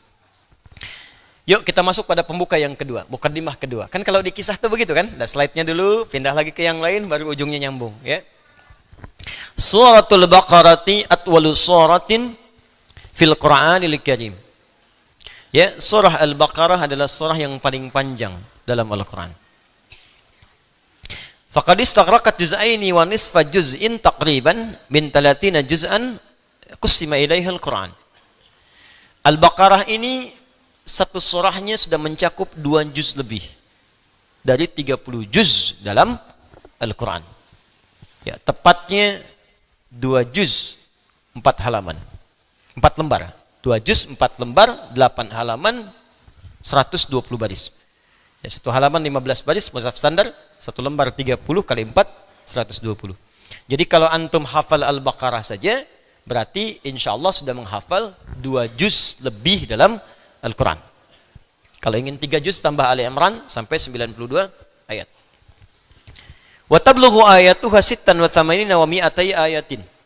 Surah ini ayatnya berjumlah 286 ayat.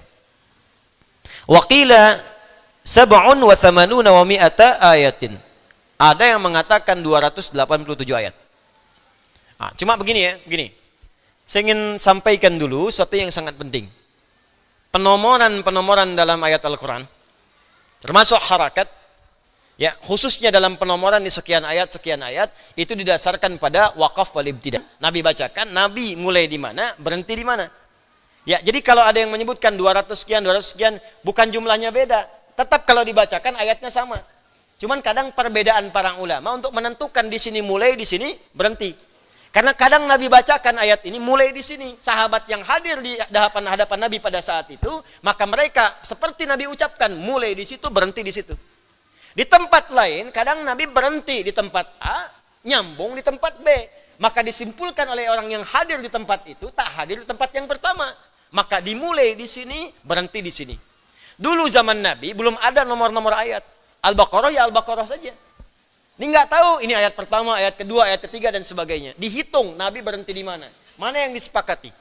Di kesepakatan semua sahabat-sahabat Nabi ketika mendengar, Nabi bacanya di sini, Alif Lam Mim. Al-Baqarah misalnya. 1, berhenti, tulisin 1. Jelas? Awalnya tanda. Ada sekelompok yang mendengar dari Nabi, ya, itu wakafnya sebentar, nyambung lagi. Dzalikal kitabu la raiba hudal lil muttaqin. Baru tulis 1. Makanya di mushaf Warsh dari Nafi', awas ya, nanti Nafi' punya 2 periwayatnya ke bawah, ada Qalun dengan Warsh. Itu riwayat untuk yang Warsh tulisannya 285 ayatnya. Tapi bukan berkurang, sama semua, cuma penomorannya berbeda. Jelas? Di penomoran itu mengacu pada keterangan Nabi saat membacakan, saat berhenti atau saat mengucapkannya. Waqaf wal ibtida. Jadi berhenti dan mengawali. Paham sampai sini? Jadi kalau dibacakan jumlahnya tetap sama. Baik, paham sampai sini? Nah, kita mengambil yang paling standar dari keterangan jumhur ulama yang disepakati dengan jumlah 286 ayat. Jadi kalau ditanya Al-Baqarah berapa ayatnya? 286 ayat. Baik, teruskan. Wa summiyat bidzalika li'annaha anfaradat bi dzikri qissatil Baqarah allati kullifa qaum Musa bi dzabhiha ba'da an qutila fihim qatilun wa lam ya'rifu qatilahu. Ya, dan diberi nama dengan nama surah Al-Baqarah karena ada kisah yang menyendiri di surah ini. Kisah yang jadi inspirasi untuk kita dapatkan ketika seseorang terbunuh dalam masa Bani Israel di eranya Nabi Musa alaihissalam, sehingga diturunkanlah berita kepada Nabi Musa. Seperti yang tadi kita telah uraikan. Jelas? Ya, teruskan dulu sebentar. Wahia madaniyatun bi ijma'il ara. Al-Baqarah, ijma' para ulama, pendapat para ulama adalah termasuk kalangan Madaniyah. Jelas? Apa namanya? Madaniyah. Ada Makkiyah, ada? Saya sudah terangkan di awal jumpa kita saat membahas ulumul Quran. Kalau disebutkan Makkiyah, berarti surah-surah Al-Quran yang diturunkan sebelum Nabi hijrah ke Yathrib. Ya, ke Madinah Al-Munawwarah. Kalau disebutkan Madaniyah, berarti surah-surah Al-Quran yang diturunkan setelah Nabi hijrah. Baik turunnya di Mekah, terutama di Madinah.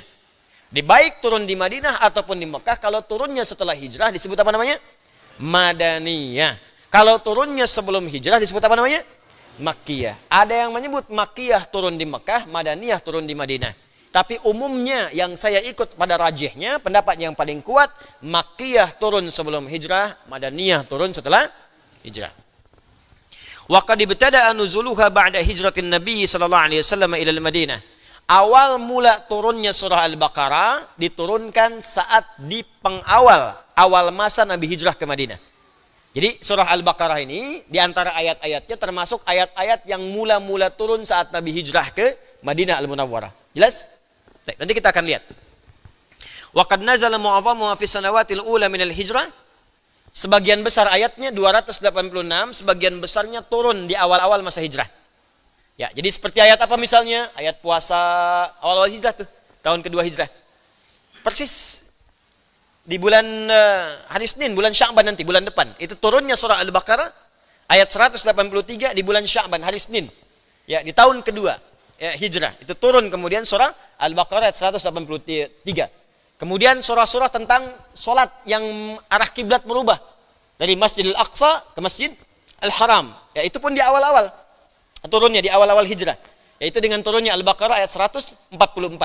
Ya, termasuk tentang zakat dan sebagainya. Ya, teruskan dulu.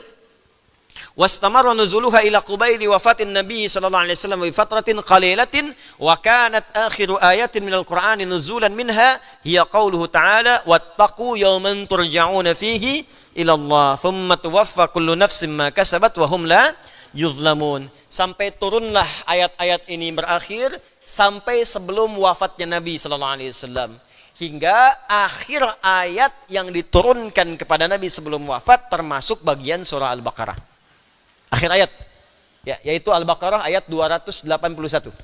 Paling kanan sebelah bawah di mushaf. Wattaqu yawman turja'una fihi ila Allah, thumma tuwaffa kullu nafsin ma kasabat wa hum la yuzlamun. Ini ayat terakhir yang turun kepada Nabi. Kebanyakan orang kan taunya ayat pertama kan? Apa ayat pertama yang turun pada Nabi? Iqra bismi rabbikal ladzi khalaq. Surah Al-Alaq ayat yang pertama, surah 96 ayat 1. Apa surah terakhir yang turun pada Nabi? Surah Al-Baqarah ayat 281. Wattaqu yawman turja'una fihi ila Allah. Ya, bertakwalah kepada Allah, kamu akan wafat. Cepat cari bekal sebelum pulang. Itu ayat turun pada Nabi. Nabi itu orang paling takwa semuka bumi. Jaminan surga. Sebelum wafat turun surah surga sempurna, inna a'tainakal kautsar. Nabi kita mulia, disanjung oleh Allah. Wa innaka la'ala khuluqin azim. Disebutkan pada nabi-nabi sebelumnya, semua mulia, tapi tetap sebelum wafat diminta oleh Allah, sampaikan pada umatmu, juga pada dirimu, takwalah pada Allah, tingkatkan takwa, kamu akan wafat. Nabi yang paling takwa masih disuruh takwa. Ya ayuhan nabiyyu ittaqillah. Hei Nabi, tingkatkan takwamu kepada Allah. Jadi kita harusnya malu Pak, Ibu, kepada Nabi. Nabi yang paling takwa disuruh takwa, maka kita yang bukan Nabi seharusnya lebih pantas untuk mengerjakan itu semua. Kata Allah, kamu akan wafat. Wattaqu yawman turja'una fihi ila Allah. Kamu mesti siap-siap, saat kamu satu masa akan pulang. Tidak harus dengan datangnya corona, dengan apapun mungkin kita wafat. Bahkan mungkin tanpa sakit kita pulang. Sebagian mesti sadar mungkin corona itu hadir di sekitaran kita untuk mengingatkan pula. Coba lihat, diberikan wabah seperti itu. Banyak orang kehilangan pegangan, mulai ketakutan, mulai mencari Tuhan. Selama ini kemana aja? Dan kadang-kadang keterlaluan, masker diborong-borong. Dalam situasi sulit masih berbuat maksiat, keterlaluan orang, dosanya banyak itu. Orang kesulitan harga dinaikin. Masker 25.000 jadi 300.000. Orang kebanjiran pisang di 100.000 satu. Ini susah ini, kemana domirnya? Nuraninya kemana gitu? Makanya saya sepakat, tangkap aja orang-orang begitu tuh. Penimbun masker, penimbun macam-macam, dosanya banyak. Dan gak sadar gitu. Tapi sisi yang lain, banyak orang ketakutan. Kelihatan ada yang takut mati, gak siap-siap, dia kemana aja selama ini. Ada yang khawatir. Ada yang borong makanan sampai sana sini, ketakutan. Anda apa yang ditakutkan? Anda meninggal juga tanpa virus pun Anda meninggal. Tuh, calon wafat tuh. Tuh. Itu. Gak bisa pilih. Jangan tunggu virus untuk kita tobat kepada Allah. Setiap hari tobat. Tobat setiap hari. Nabi aja kan istighfar tiap hari. Pagi, malam, sebelum tidur istighfar dulu. Tapi enak kok Pak, saya coba tuh. Saya biasakan tuh salawat pada Nabi. Ya Allah, saya pengen ketemu Rasulullah. Salawat Muhammad Muhammad. Ya Allah pertemukan saya dengan Rasulullah. Ya Allah, saya pengen ketemu, saya rindu Rasulullah. Salawat. Ya Allah, saya banyak dosa ya Allah, saya takut dengan dosa ini kembali kepadamu. Saya takut ya Allah dengan hisab. Astagfirullah. Takut kalau pulang sulit, takut kalau pulang dalam keadaan masih maksiat, takut kalau pulang berlumur dosa-dosa. Malu kalau pulang menghadap Allah semua dibuka, kelihatannya baik ternyata banyak buruknya. Malu kalau sekarang masih ditutupi. Antum tuh ngelihat saya mungkin karena baiknya aja, belum dibuka aibnya oleh Allah. Makanya banyak-banyak istighfar. Kan kita nggak sempurna gitu. Makanya ayat terakhir turun kepada Nabi Muhammad ini, Nabi sebelum wafat masih disuruh takwa. Kamu nanti akan meninggal kata Allah. Thumma tuwaffa kullu nafsin ma kasabat wa hum la yuzlamun. Dan setiap yang diwafatkan akan dihisab berdasar amalan-amalannya. Makanya mesti hati-hati. Mesti hati-hati. Itulah, jangan cari banyak dosa lah. Dosa kita udah banyak. Ngapain dikumpulin lagi? Tobat malam ini tobat. Udah pulang. Antum wafat, saya wafat, kita wafat. Tobat. Ya, saya anjurkan kita perbaiki diri. Ini mungkin banyak musibah juga karena kita banyak menganggap ringan segala kesalahan itu. Sekarang kayaknya ringan banget. Nyawa hilang aja ringan sekarang ini. Keterlaluan manusia sekarang itu. Coba tiap hari kita buka itu, media sosial, media-media, TV, apa kayaknya, apa nggak ada yang baik-baik yang diberitakan tuh di negeri ini? Buka sedikit pembunuhan, buka sedikit perampokan, buka. Apa nggak bisa ditutup yang seperti itu? Kadang-kadang dicontohin, tutorial berbuat maksiat itu dicontohin. Cara bikin bom, dikasih contoh. Cara, ini kan harusnya nggak banyak diekspos. Cara maling motor diekspos. Cara mencuri mobil diekspos, ditonton, dipraktekin besoknya. Di pelaku pencurian itu jadi bertambah. Ya, jadi ada tutorial maksiat, memang kayaknya setan sekarang sekolahnya tinggi kayaknya itu. Ada kuliah persetanan mungkin itu. Ini paling bahaya sekarang ini. Paling bahaya. Ini mesti banyak-banyak istighfar nih. Bu, Pak ya, tontonan di rumah tuh udahlah. Kalau perlu TV-TV begitu matikan aja deh. Saya di rumah tuh nggak pernah saya setel. Kalau setel tuh paling-paling yang di Mekah. Rusak semua kalau begitu tuh. Rusak. Udah bunyikan mushaf di rumah. Dengarkan mushaf. Ya, dengarkan kisah-kisah yang baik. Itu masih banyak bacaan bagus kok. Buka Sirah Nabawiyah sekarang udah jadi kisah. Ustadz-ustadz kita yang nyampaikan bagus-bagus. Buka itu. Ustadz Budi Asari, Ustadz Khalid Basalama, Ustadz lain. Dengarkan aja. Setel di rumah. Lebih enak dengerin itu daripada buka-buka TV nggak jelas. Radio-radio nggak jelas. Tiba-tiba dari balik pohon muncul. Apa sih? Anda dapat apa? Akhirnya dimainin setan, mau tahajud baru bangun tiba-tiba. Ngapain? Tinggalinya nggak jelas itu. Ya cari yang baik-baik. Jadi hidup kita tuh tenang gitu. Ya sekarang ini ada saatnya lah kita mesti tegas pada bagian-bagian tertentu dalam kehidupan kita itu. Ya, balik ke sini. Anda nggak akan dizalimi kata Allah. Ya kata Allah, "Tsumma tuwaffa kullu nafsin ma kasabat wa hum la yuzlamun." Setelah wafat, maka amal kita yang kita perbuat, yang kita bawa, nggak akan dizalimi. Kalau memang maksiat.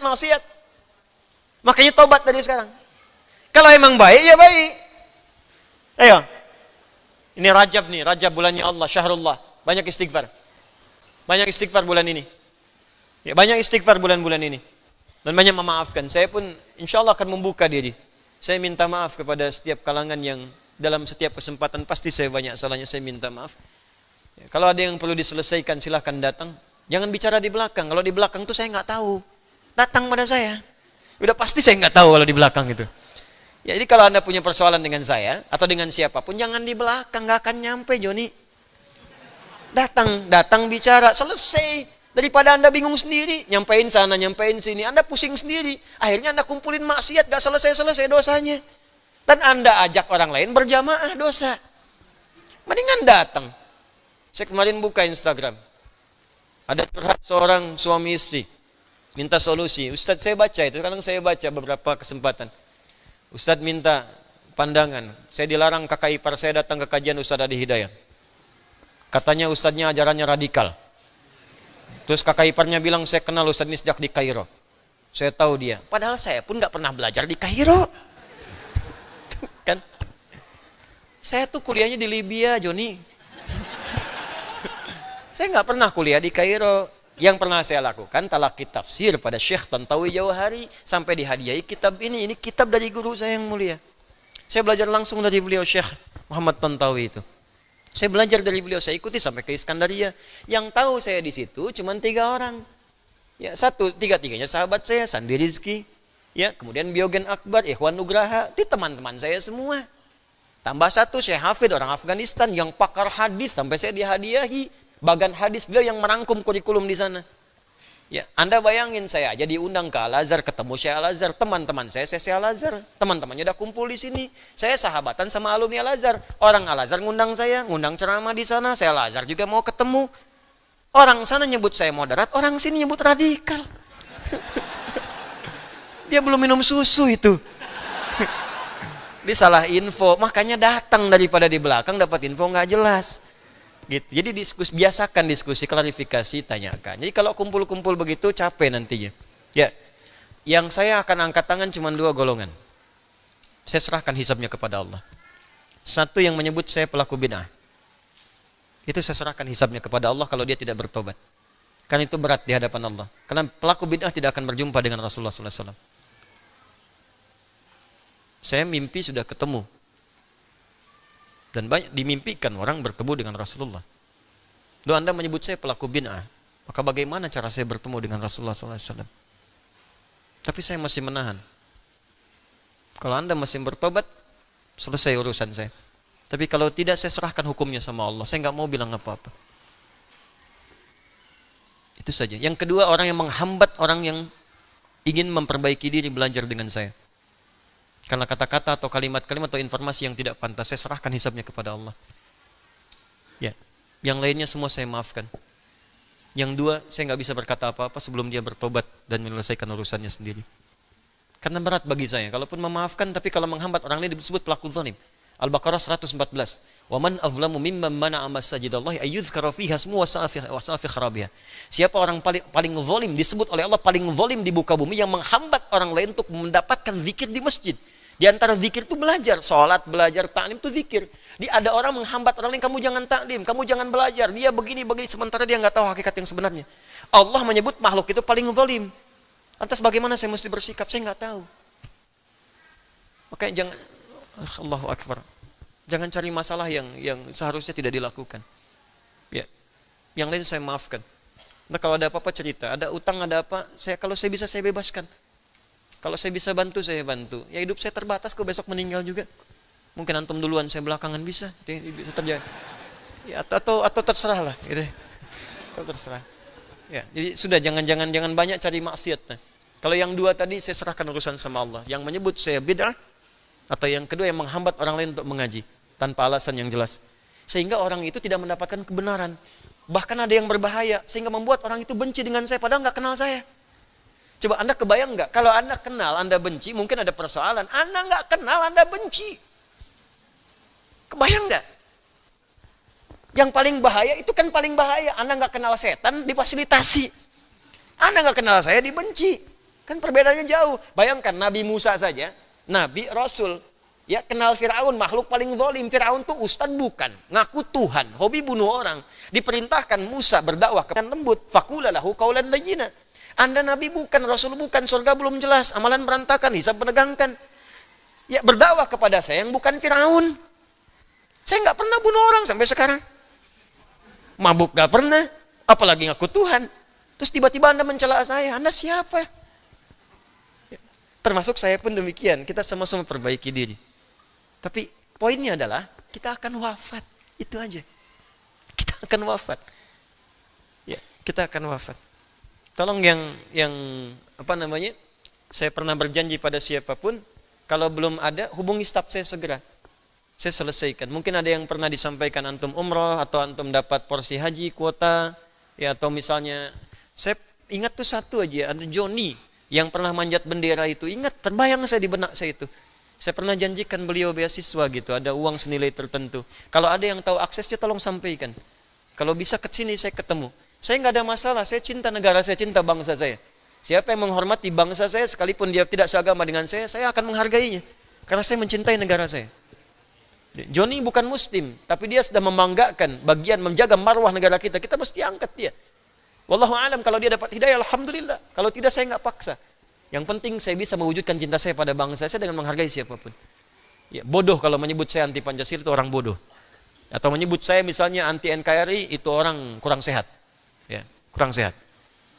Dan apa hubungannya dengan materi kita sekarang? Sudah, ini terakhir. Ada aja. Ya. Fadluha. Saya lompat sebentar, keutamaannya. Amalkan, catat. Keutamaannya, catat. Ini jarang-jarang disebutkan. Sudah? Saya sebutkan satu saja untuk malam ini. Nanti kita lihat. Wa qad warada fi fadli suratil Baqarati ahaditsu muta'addidatun. Pernah tersebut dari keterangan Nabi sallallahu alaihi wasallam dari beragam hadis tentang keutamaan surah Al-Baqarah. Wa atharun mutanawwi'ah, juga jejak-jejak kisah-kisah yang tersambung riwayatnya, yang beragam versinya. Jadi kalau asar itu teman-teman itu bukan kisah biasa. Ya, asar itu awalnya jejak-jejak yang diikuti. Jadi kalau antum misalnya melangkah, kan ada tapaknya kan? Terus kita ingin ikuti jadi napak tilas sampai ketemu sumbernya. Nah, itu asar namanya. Kalau disusun jadi satu jadi ma'thur. Kalau banyak jadi ma'thurat. Makanya ada zikir ma'thurat. Zikir pagi petang. Kan ma'thurat ya? Kenapa disebut ma'thurat? Karena zikirnya tersambung jejak-jejaknya kepada kehidupan dan bacaan-bacaan Nabi sallallahu alaihi wasallam. Paham? Nah. Tentang Al-Baqarah ini keutamaannya disebutkan Nabi, juga kisah-kisahnya bersambung jejaknya bisa diteliti, tersambung pada orang-orang yang mengalaminya atas petunjuk Nabi sallallahu alaihi wasallam. Minha diantaranya ma jaa fi musnadi Ahmad wa sahihi Muslim wa Tirmidzi wa Nasa'i. Anda bisa temukan jejak ini di Musnad Imam Ahmad, dalam Sahih Muslim, dalam Jami'-nya At-Tirmidzi atau Sunan At-Tirmidzi dan Sunan An-Nasa'i. Ya, an Abi Hurairah. Satu, hadis riwayat sahabat Abu Hurairah, Abdurrahman bin Sakhr nama aslinya, anna Rasulullah sallallahu alaihi wasallam, dari Abu Hurairah radhiyallahu taala anhu menyampaikan bahwa Rasulullah sallallahu alaihi wasallam qala, beliau bersabda. Perhatikan. La taj'alu buyutakum qubura. Jangan jadikan rumah-rumahmu seperti kuburan. Bahkan misluhnya itu dibuang. Awas, awas, awas. Ya, awas, ada musyabbih, musyabbah, adatut tashbih, wajhu syibih. Adatut tashbihnya yang alat menyerupakannya di ilmu balaghah itu dibuang. Kalau dibuang itu sangat ketat.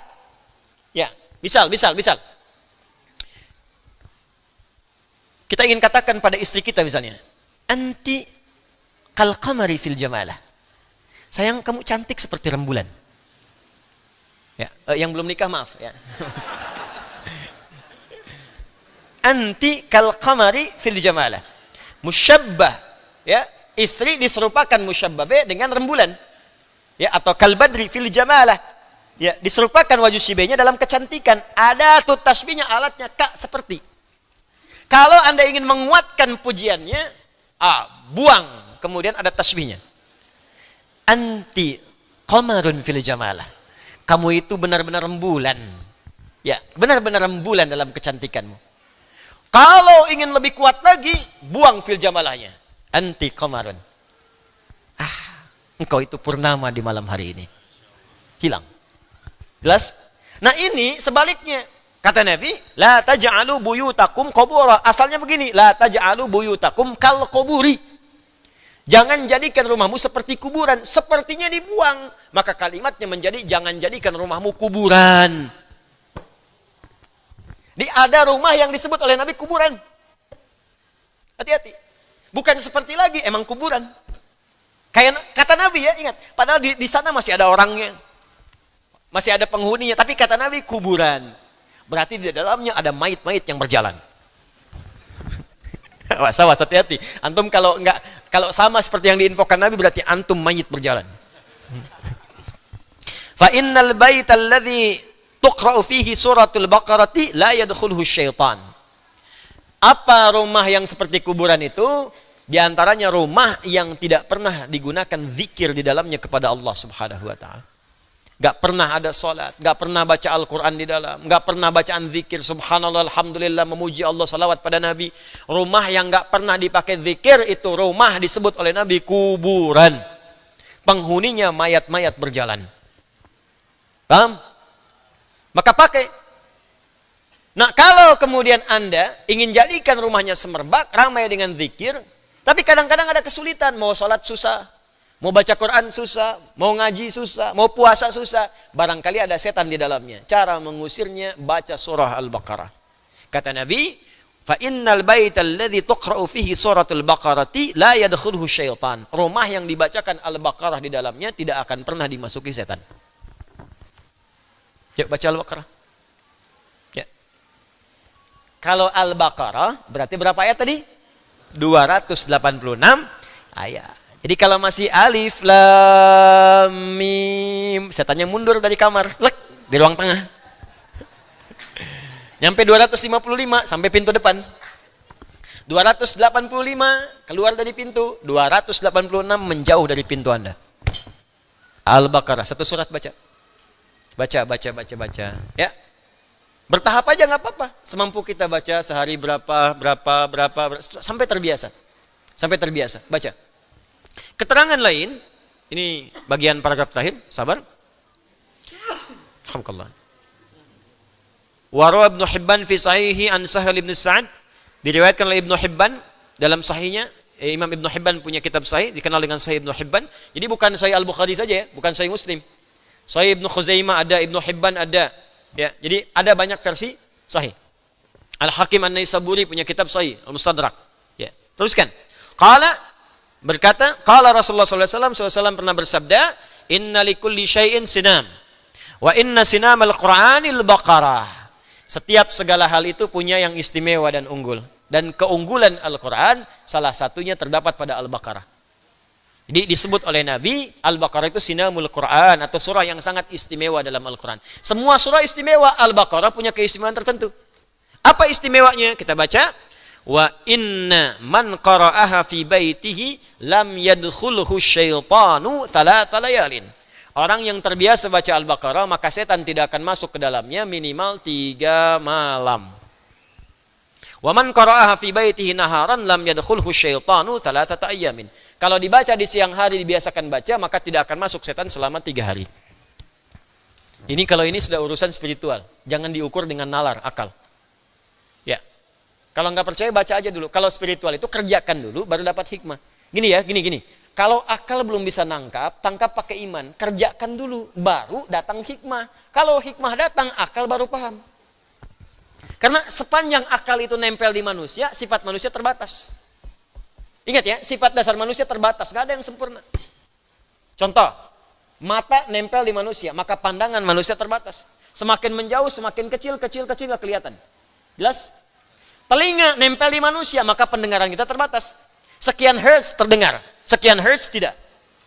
Berapa yang terdengar? Ada batasan. Sekian sampai sekian, terlalu kencang, peka telinga. Terlalu kecil, nggak kedengaran, terbatas. Jadi kalau pendengaran terbatas, pandangan terbatas, kenapa akal Anda pengen nggak punya batas? Kan akalnya nempel di tubuh kita. Di sepanjang Anda manusia, pasti akal itu punya keterbatasan. Makanya Allah berikan iman yang tak ditangkap oleh akal, tangkap oleh iman. Jelas?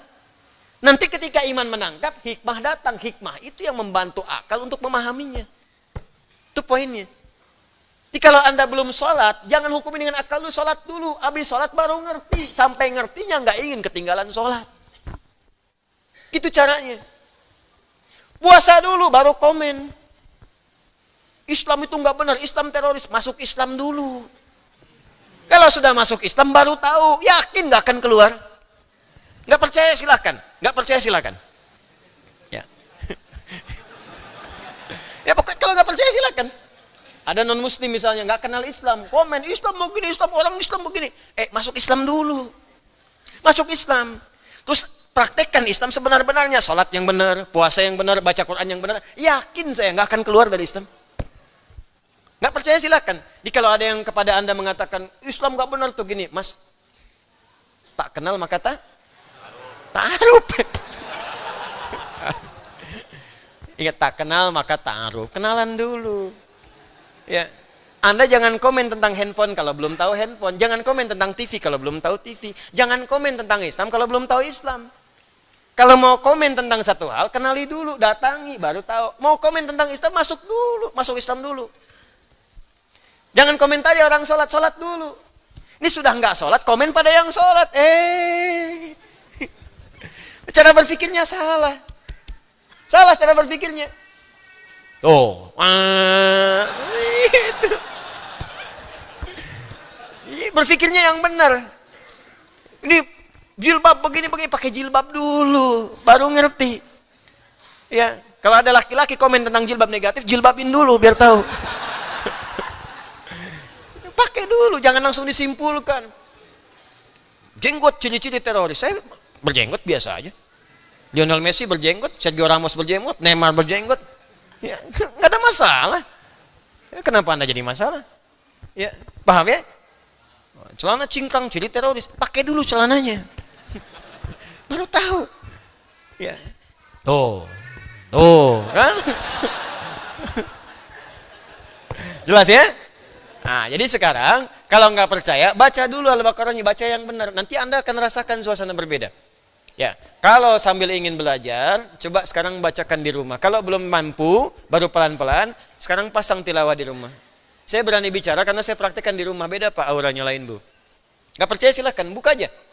24 jam silahkan. Kan sekarang banyak kan, speaker aktif yang macam-macam. Tapi saya ingatkan juga pada para pedagang nih, media sosial nih. Jangan saya bilang begini, bikin speaker merek Adi Hidayat. Saya ini ustadz bukan pebisnis, banyak sekarang orang bikin begitu.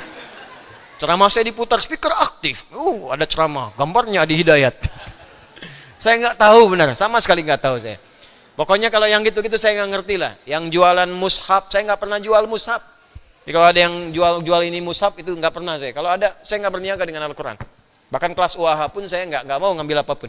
Kalau ada saya yang bikin. Kalau ada buku pun saya mampu, saya gratiskan. Kalau memang ada amal soleh, saya suruh infak. Itu kalau Anda infak, saya nggak cerita lah supaya nanti di hari kiamat bisa dilihat.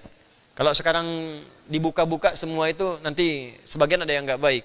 Tapi Anda ketika ada sesuatu infak di buku atau di apapun, saya pastikan pada Anda insya Allah. Di situ ada untuk anak yatim, ada fakir miskin, ada orang-orang yang belajar di luar, ada untuk Islamic Center yang semua wakaf karena Allah Subhanahu Wa Taala.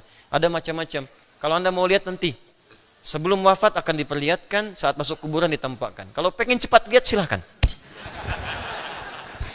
Ya, itu dulu saja teman-teman sekalian. Nanti yang lain-lainnya, berapa jumlah ayatnya, bagaimana memahaminya, kita pahamkan ini, praktekkan dulu. Setelah itu baru kemudian kita masuk kepada lafaz dan turunan-turunan yang lainnya. Apa kesesuaian dengan Al-Fatihah? Kalau di Al-Fatihah digambarkan secara umum saja. Ada ubudiyah, iya kan na'budu wa iya nasta'in. Ada uluhiyah, alhamdulillahirabbil arrahmanir rahim. Ada tentang kiamat, malik yaumiddin. Bagaimana rinciannya? Maka dirincilah kemudian pertamanya di surah Al-Baqarah. Rincian-rincian, prinsip atau gambaran dasar-dasar umum di surah Al-Fatihah. InsyaAllah detil pembahasan ayat di surat ini akan dimulai pekan depan. Ya, pekan depan tanggal 12 kita ta'lim, masih ada di sini ta'lim. Saya umumkan, alhamdulillah kita doakan telah juga bertugas DKM baru dan juga telah bertugas di bagian lain DKM yang lama. Kita doakan kepada Allah semoga dua-duanya diberkahi oleh Allah Subhanahu Wa Taala. Ya, yang lama dikumpulkan pahala-pahalanya dan mensupport teman-teman yang baru bertugas sekarang supaya tetap bersinergi, dan yang baru diberikan bimbingan oleh Allah sehingga dimudahkan oleh Allah Subhanahu Wa Taala. Alhamdulillah ini karpet baru ini.